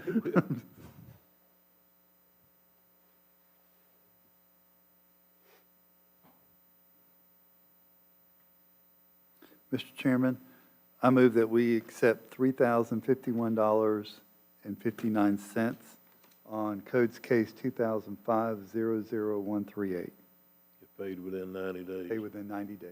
Okay, we have a motion, do we have a second? I'll second it. We have a motion and a second, is there any further discussion? Just in the past, when we did this, we said something in lieu of the tax surplus requested. Do we need to do that, or is that just something we just did procedurally? I'm sorry, I don't understand your question. Because he subtracted the tax surplus that's already requested from the total. In the past, when we made that motion, we noted that. So, okay, I just want to make sure we didn't have to do that, so we covered bases. Yeah, I think we're just waiting on Matt to write us a check. You reckon you can get that done quickly, Matt? We're gonna dun you while we got you here. Okay, we have a motion and a second. Is there any further discussion? Hearing none, all in favor, say aye. Aye. Opposed? Ayes have it, motion carries. Okay. So, we'd like to go ahead and, break for lunch, or let me ask a question. Wait a minute. Got another, I'm sorry. I thought was only one of them. Okay, so which case number's yours? The next one, that's The next one, okay, let's do the next one too, Thomas. Page 439 in your packet. Mr. Chairman, we can skip all the formalities if you don't mind. I make a motion that. I need to at least ask public comment. Is there anybody here that would like to speak for or against? Okay, seeing none, now go ahead. Mr. Chairman, I'd like to move Codes Case 2010-01238 for a fine reduction of $2,297 if paid within 90 days. Okay, we have a motion and a second. Is there any further discussion? Hearing none, all in favor say aye. Aye. Opposed? Ayes have it, motion carries unanimously. You want to handle the next two while we're here and we're done with Let's do them? Okay. Thomas would appreciate it. Okay. Go ahead, Thomas. Do you want to hear the? No, just You wanna go ahead? mention the case number, and we're gonna move. Case number 2015-462. Is there any public comment on case number 2015-462? Mr. Chairman, seeing no public comment, I make a recommendation that we accept staff recommendation of $2,670 if paid within 90 days. I have a motion and a second. Is there any further discussion? Hearing none, all in favor say aye. Aye. Opposed? Ayes have it, motion carries. Next case is 2011-64. No, sir, 22-11-64, yes, sir. Okay, 22. Thank you, Commissioner and Thomas, for, Okay, Mr. Chairman, I need to ask for, is there anybody here that would like to speak on 22-11-54? seeing no public comment, Mr. Chairman, I'd like to make a recommendation, staff recommendation of $1,770 to be paid within 90 days. Do we have a motion and a second? Is there any further discussion? Hearing none, all in favor, say aye. Aye. Opposed, ayes have it, motion carries. Thomas, you're free. You don't have to wait the rest of the day. Awesome. Okay. Mr. Harvey. Would y'all like me to have lunch brought in and we'll take a break and start again? And Yes, sir. then, instead of breaking for an hour, hour and a half, and, I would. I mean, okay. Some kind of sandwich good with everybody? I think Lee's getting, yeah, You, whatever we. well, we're gonna take a 5-minute recess to somebody to get Mr. Adamsak's order and then just grab us a sandwich and bring it back if we can. No, I don't wanna give you something that's gonna make you sick. So we'll take a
later. And the next item is public comment on agendas items.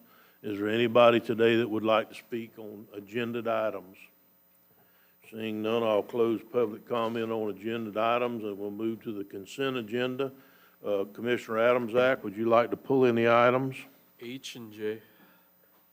H and J? Yes. Okay.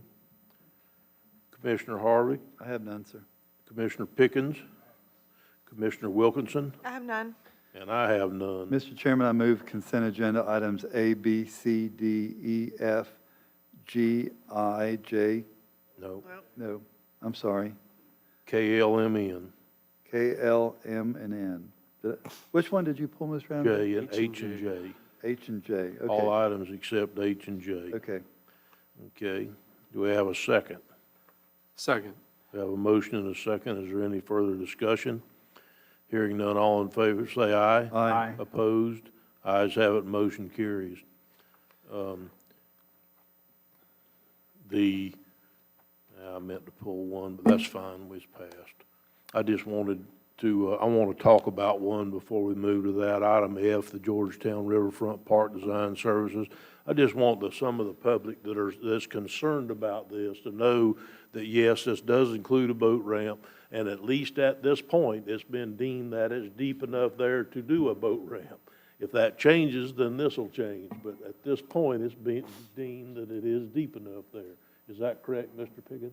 Exactly. That's what I thought. Okay, so that was item H, Commissioner Adams-Ack. On item H, I pulled it because the main reason is that we only have one bidder. I think that's very unfortunate. And I did have some public people reach out to me about the details included in the packet. I did have some discussions around the details. I think they were enough for me to go with what was presented. And I apologize, I'm fading out a little bit. But I won't be supporting this just because I don't think we got enough traction with the bidders. And I'd love to see it put back out. And I don't know how we get it to more people. Unfortunately, just having only one respondent kind of doesn't give me any information on whether or not we got a really good deal or not, or if it's... Well, the only thing that I could add to that would be that they tried to get more bidders, but this is the government, and when you have a contract that's over $200,000, you have to have the ability to do a performance and payment bond.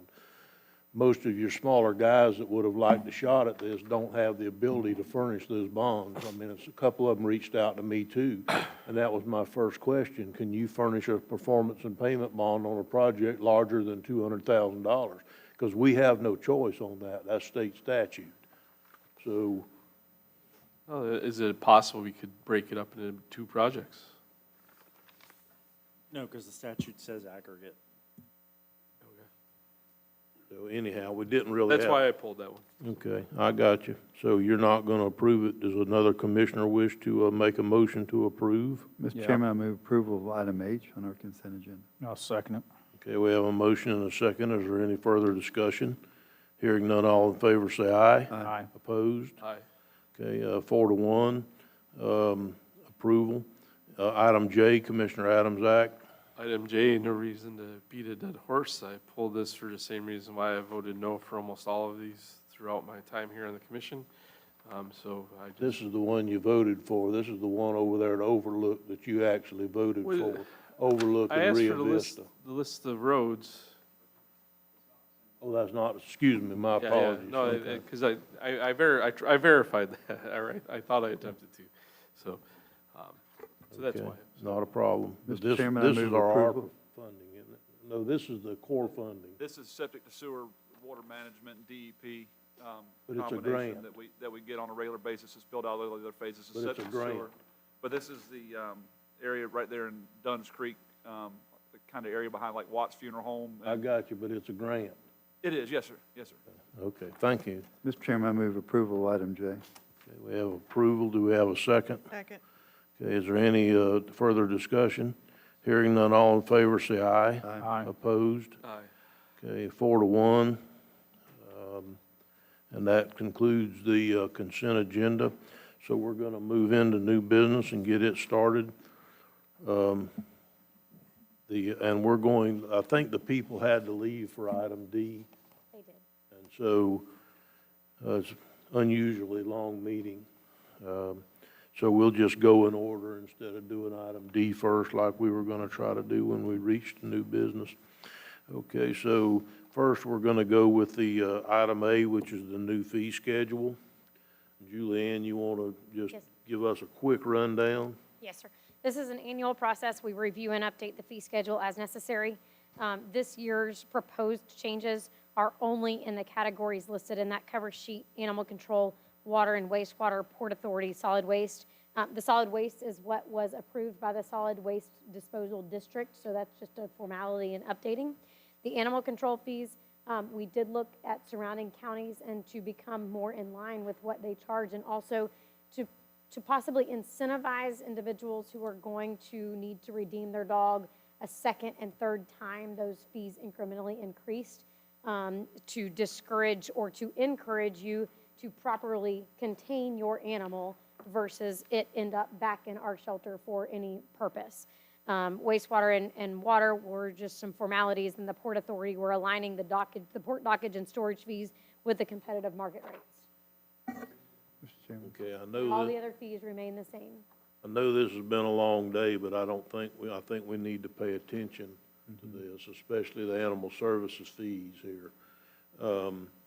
And we need to, I don't really have a real problem with a lot of these, but my biggest problem is I guess if we pick up a stray dog, help me out here, if we pick up a stray dog and say somebody's hound dog that doesn't have a name, that even does have a name collar on it, but we pick up somebody's hound dog, we're gonna make them microchip them before we'll give them back to them, and we're gonna make them pay $50 to get their hound dog back because it got away from them, even though they're looking for it as hard as they can. Yes, so to clarify, that process in and of itself is the same as it is today. The only thing changing in that particular instance where your animal was lost on your first instance is to accommodate the increased cost for us to buy that material. The request or the majority of the fee changes from there are that second, third, continued offense where that animal perpetually is getting off of your property and is becoming a nuisance somewhere else. Because if we end up with it, it's because it's been a 911 call. That is traditionally. So there is not, that's the repetitive problem that we are seeing in the community. Okay, and so right now, if we classify an animal as a dangerous animal, in order for them to get them back, they pay $250, and you're asking for that to be $500 if it's been classified as a dangerous animal. That's correct, and that requires either acknowledgement by the owner that they agree with our assessment that it is dangerous, and there is a statutory metric that has to be met for that to happen, or a special magistrate has deemed that. Again, the reason being that if you are going to be the owner of an animal who is dangerous, we need to ensure that you take proper precautions to contain that animal, fencing, caging, that type of thing, to ensure that you know you have an animal that has a propensity to bite and a history to bite at that point. So we would like to make sure that you are doing your due diligence in securing that animal. Okay, well, it says on here, I guess this is gonna sound silly, but it says on here dogs and cats. What if somebody has a tiger in a cage or a mountain lion or something Animal that we Services know is only dangerous? deals with domesticated animals. Okay. So I told you it would sound silly. That's okay. Aside from the fact that our lawyer says it's illegal, we would call a higher authority if there is a tiger in a cage. I guess I need to take a recess where Suggs can take a nap. Commissioner Adams Act. Yeah, I just have a question on the redemption fees for dogs and cats in season. Is that even on their first redemption? Yes. Yeah, no, I know, but we're increasing that fee to $300. No. No, you're not increasing that fee to 300. Redemption fees for dogs and cats in season, it says, shows 150 lined up 300. Redemption, yeah. If the dogs or cats in heat. Yeah, no, I know what it is, but it's more likely why a dog would escape your yard. Correct, I agree with that. Is there a possibility to tier that as well, the second redemption, third redemption? And keep it at 150 and just have like the second be 300, second or more? And the only reason why I say that is because I've seen dogs that were legitimately in heat that escape, and that's probably your more likely dog to escape is the one that's seeking that. And I just hate to penalize someone that really does their best at all their times of owning a dog, and that one instance is what creates the situation. I think that they should have the opportunity, just like in the prior other redemptions. So that cost is related to the cost to medically sterilize that animal. Okay. And to do that to an animal that is in season is a higher cost because it is a higher risk to that animal. However, the next line states that if the owner of the animal agrees to have it done, then we will subtract that fee from the redemption cost. Okay. I guess I can get there then. So we're saying that the fee is really, the costs have gone up, so that's why we're increasing this particular one. So if your dog is picked up by us and you attempt to redeem it, and it's been situation, so part of that redemption process you go through is we make sure you have a rabies and that the animal is spayed or neutered, and we assist you with getting that service, because the majority of our animals that end up there are people who can't get a traditional cost on a spay and neuter. So we assist in that, but there's still a hard cost to the county to get that animal spayed or neutered on behalf of that citizen, even if they take the dog from us and they show up to the vet with our certificate. So we assist them in getting a reduced cost for those vaccines that are required to be had and for the procedure to spay or neuter the animal. And the only dogs, if I understand it, that we require to be spayed or neutered are the ones that have come into the animal services program or to their facility or whatever legally, and before they can be adopted out, they have to be spayed and neutered. It's not that if somebody picks up your prized dog or whatever, and then you go and get it back because you're lucky enough to find it, they don't make you spay or neuter that dog before you can have it back.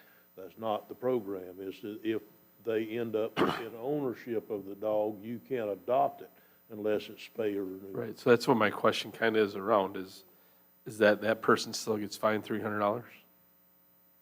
No, we would subtract the cost of providing that. No, the instance that he's talking about, I have a show dog that gets loose and it's in heat, it's in season, right? And that dog, I go to get it. What is my fee to go get that dog? If it's in season? Yeah, so it's $300. Jip or a female cat would be $300. Right. Okay.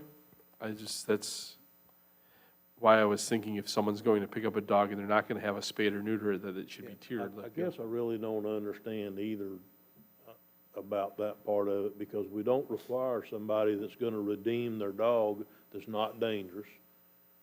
We don't require them to spay or neuter their dog in order to get it back. We only require them to spay or neuter if they're going to adopt one of our dogs. Is that correct statement or not? Yes, sir, it is correct, and I think that we're hypothesizing about events that we've never encountered. We've never ended up with a show dog in our shelter, just to be fair.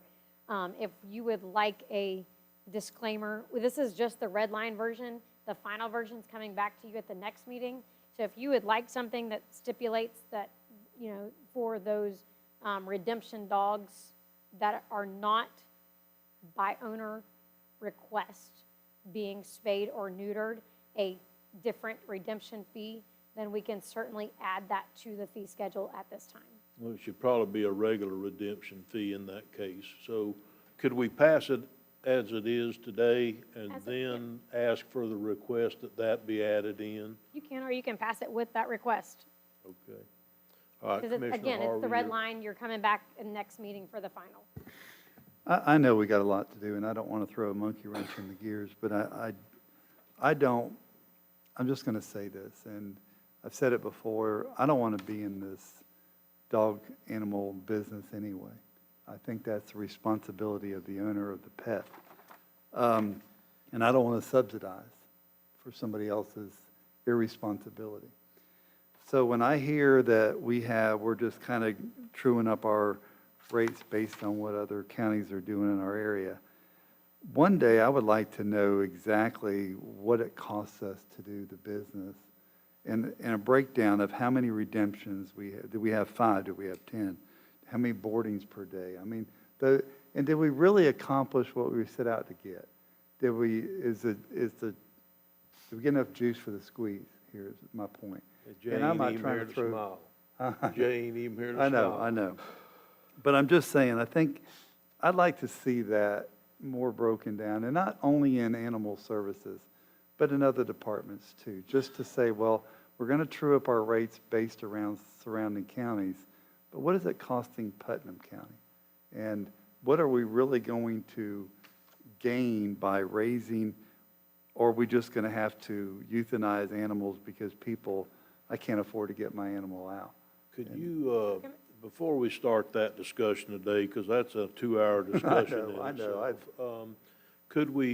Would it offend you if we No. put this off for a couple of meetings and I'll ask them to start when they can? I mean, keep in mind, this is the end of budget season and Julianne has her plate really, really full at the moment. But maybe, could we, if y'all would give me a month or so to get through the rest of the budget season and what have you, I'll ask her to try and come up with some of those numbers and we'll finally have this discussion on some of these changes. We got to pass the fees today, I understand that, or soon, but we do need to have that conversation. We do need to get the right juice for the squeeze. Well, and when Jay showed up, he can smile now about the statement. I think that sooner or later, we're going to have to have the conversation on how we run the whole animal services deal and have a recommendation from staff. And because I understand that there's an issue, like right now, we're a no-kill shelter. Supposedly, I guess, we're a no-kill, not supposedly, I think we are a no-kill shelter. We are. But can we maintain a no-kill shelter? And we do get benefits from being no-kill, like we haven't paid for any dog feed for years, but we also got to have enough space to house the dogs, which keeps us from having all this other. So instead of being an animal services where we promote adoption, we end up through the no-kill thing being basically a shelter for dogs because nothing ever happens to them. So I understand as unpleasant as that conversation is going to be, but I think we need to have it in the not-too-distant future and weigh the benefits of one against the other. I know you and I have had this conversation multiple times in the last 6 months, but I think we need to have it and let the board deal with it at some time. But if y'all would give me a month or so to try to let her finish budget season and what have you, then we'll do it. Yes, Commissioner Adams, Act. I heard what Commissioner Harvey was saying a little differently than you did. I want to have that conversation 100%, but I heard him saying, across the board, we'd like to get a feeling for what the costs are for all the fees. And that's going to take several meetings. Oh, that's going to take a long time. But I'd like to have that conversation as well. So I concur with Commissioner Harvey that we should have that discussion on the real costs. The one thing I think we got to watch as far as animal control fees go, when you start getting someone and I dealt with this personally when I lived on Westlake. We had the same dog. The county gave me the traps. I trapped the dogs. They came and we trapped the same dog 4 or 5 times. And it was back in our yard within days, right? And they're still dealing with that in that particular community with a different set of dogs. So I do think in animal service specific, we do have to look at it, that it is there's a penalization point to the multiples that necessarily is not linked to the costs, right? So we want to try to change behavior a little bit. So I just think we got to keep that in the forefront. I just wanted to say that while it was in my head, because who knows, 2 months from now we have. Understanding kind of what we want to see how the sustainability portion of it's going and the cost fees and what have you. And we're gonna have to hold Oh, this well, one at a time. I We get it. can't do multiple departments. Yeah. We're gonna have to do one at a time here. And then maybe we do that at the same time. If it gets out of hand, we'll call a workshop. Everybody thinks I'm absolutely opposed to workshops. I'm not. I'm opposed to workshops where we don't do anything but have a meeting to have a meeting. If we've got a subject we need to have a workshop on, I have no issue with that, having all along. It's just that, like I said, it was getting to the point at the end of last year where Public Works was actually looking for something to bring to transportation to give us something to do. We don't need a meeting just to have a meeting. So that's not the case now. Yes, We're gonna Commissioner pass the Hart, rates? yes, sir. We need to pass that today or tweak them or something. With the changes that we asked Julianne to go ahead and make now? Yes. Okay. Mr. Chairman, I make a motion that we approve the fee schedule as item A in our new business with the changes we talked about. Second. Okay, we have a motion and a second. Is there any further discussion? Hearing none, all in favor, say aye. Aye. Opposed, ayes have it, motion carries unanimously. Okay, the next item is item B. Yes, Commissioner, thank you. The BPP fund projections came in, and from the time we released the agenda to the time of this meeting, the state actually revised their revenue allocations. So if you will, the first agenda item that you received was simply the projected funds, and then the board standing direction has been to cover the required debt service and then to ensure that 70% or as close thereby that we can reach of the new revenues are dedicated to road projects, dirt to pave and resurfacing. For the last several years, we haven't had enough revenues to meet an actual 70% projection. We've gotten really close. We've been 67%, 68%, but we have failed to have enough revenue to cover the debt and hit the 70%. That being said, this year's revenue projections came in much stronger, and we do have the ability to cover the debt, ensure 70% of the revenues are allocated to resurfacing and dirt to pave, and then it left a remaining balance. And staff's recommendation for that remaining balance is to begin funding both the Dunn's Creek Riverfront Park and the Georgetown Riverfront Park.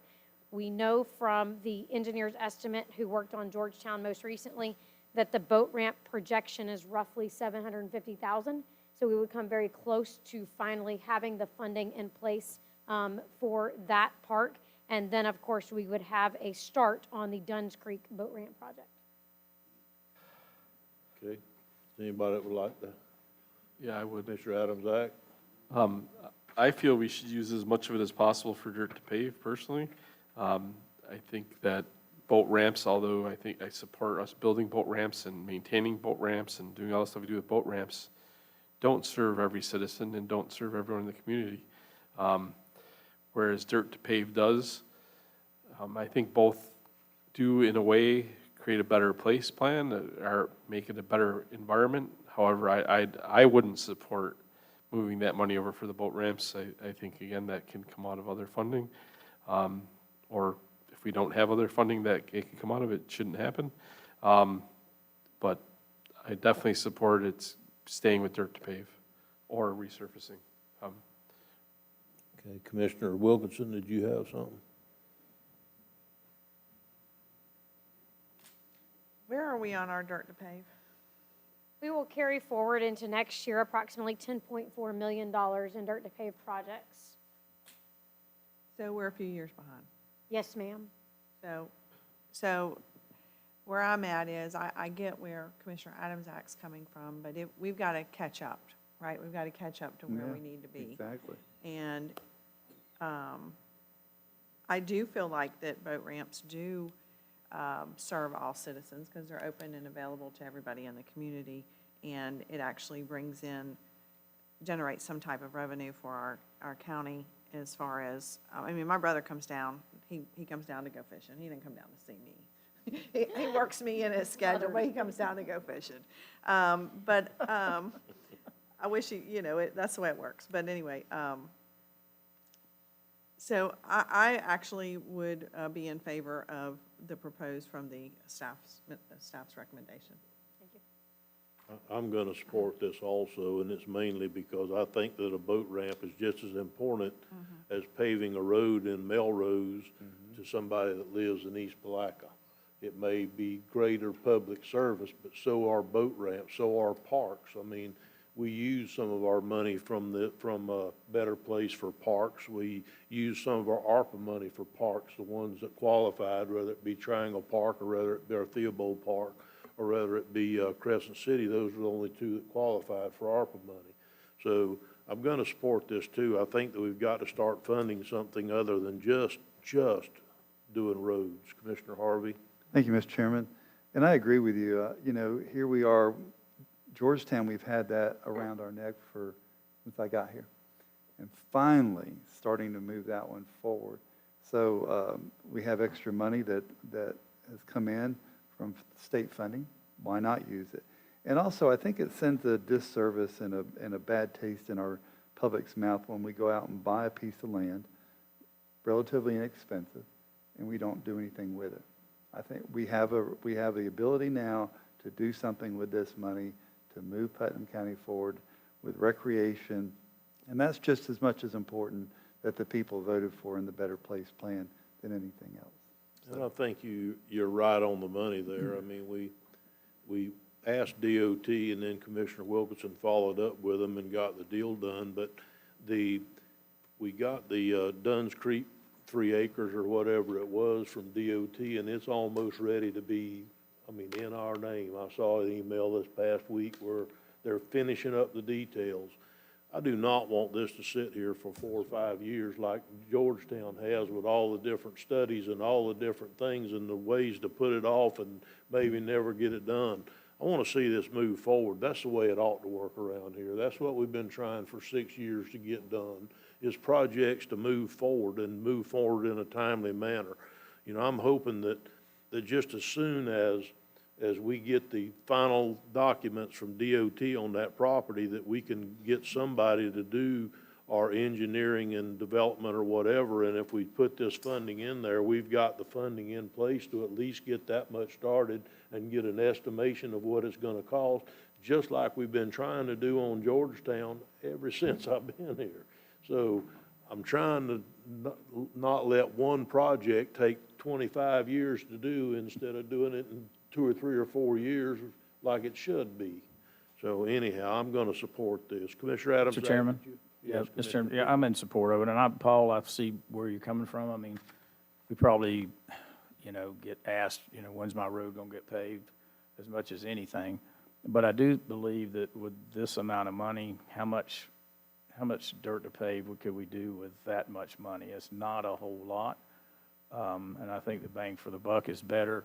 It happens to be in my district of Georgetown, and then, the other district. I'm shocked it hadn't already been done. But still, I think I had ribbon cutting the other day, we weren't even. the complaints I get is we have some boat ramps in areas, but we don't have parking, and that's what we need, is some boat ramps with some parking, and I think they'll be utilized more than we even imagine, so I'll be supporting this. I agree. Okay.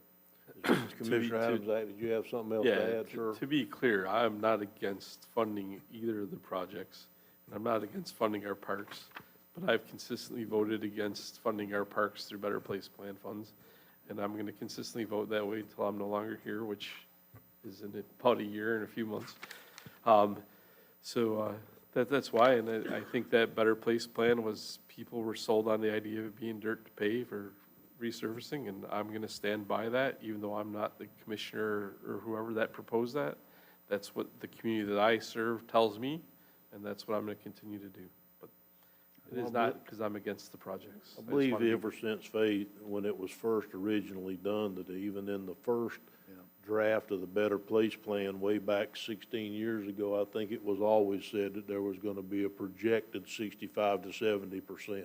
I've heard that from way back long before I became a commissioner. So I'm only one commissioner. I'm just saying. I understand, sir. I just was saying that I don't believe we're going against what we're told. So, Mr. Chairman, I move item B, the fiscal year 24 budget development, Better Place Plan budget as stated in our agenda. you have a second? I have a second. Is there any further discussion? Hearing none, all in favor say aye. Aye. Opposed? Aye. Okay, 4-1, approval. And we're going to, go to item C. Would you let me know when our sandwiches are here and we'll take a lunch break? Yes. Thank you. Item C is the administration lease of People One down here. They offered us $16 a foot and with an increase on a yearly basis. I think that's, personally think that's a very good, number that we got from them. From a real estate perspective, I agree.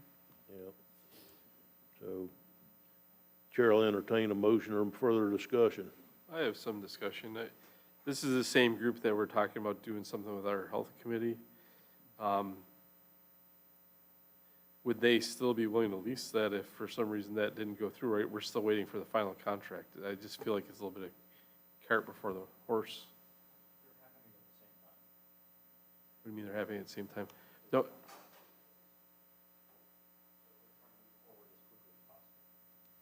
And in order to move This board forward, is gonna approve the contract, correct?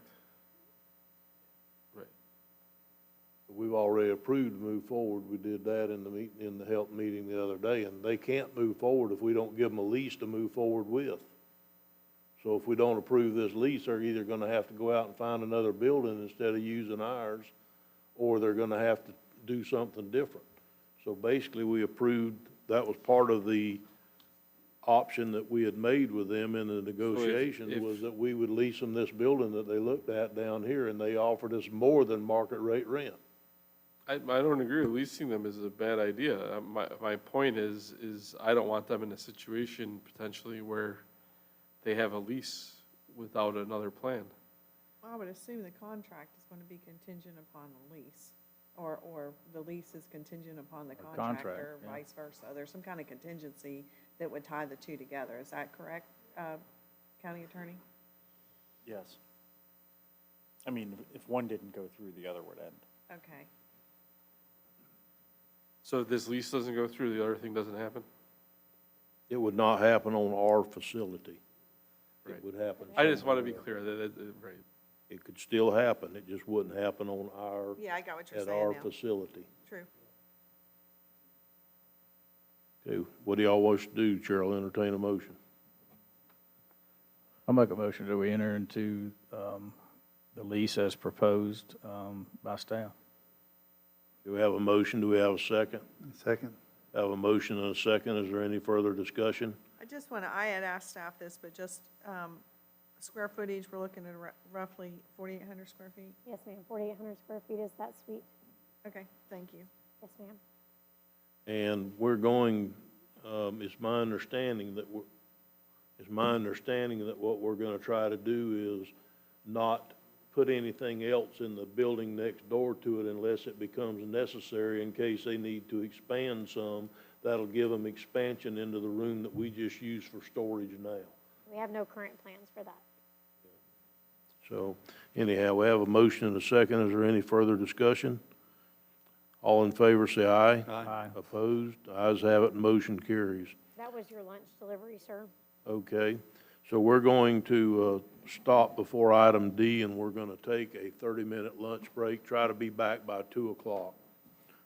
We're in recess.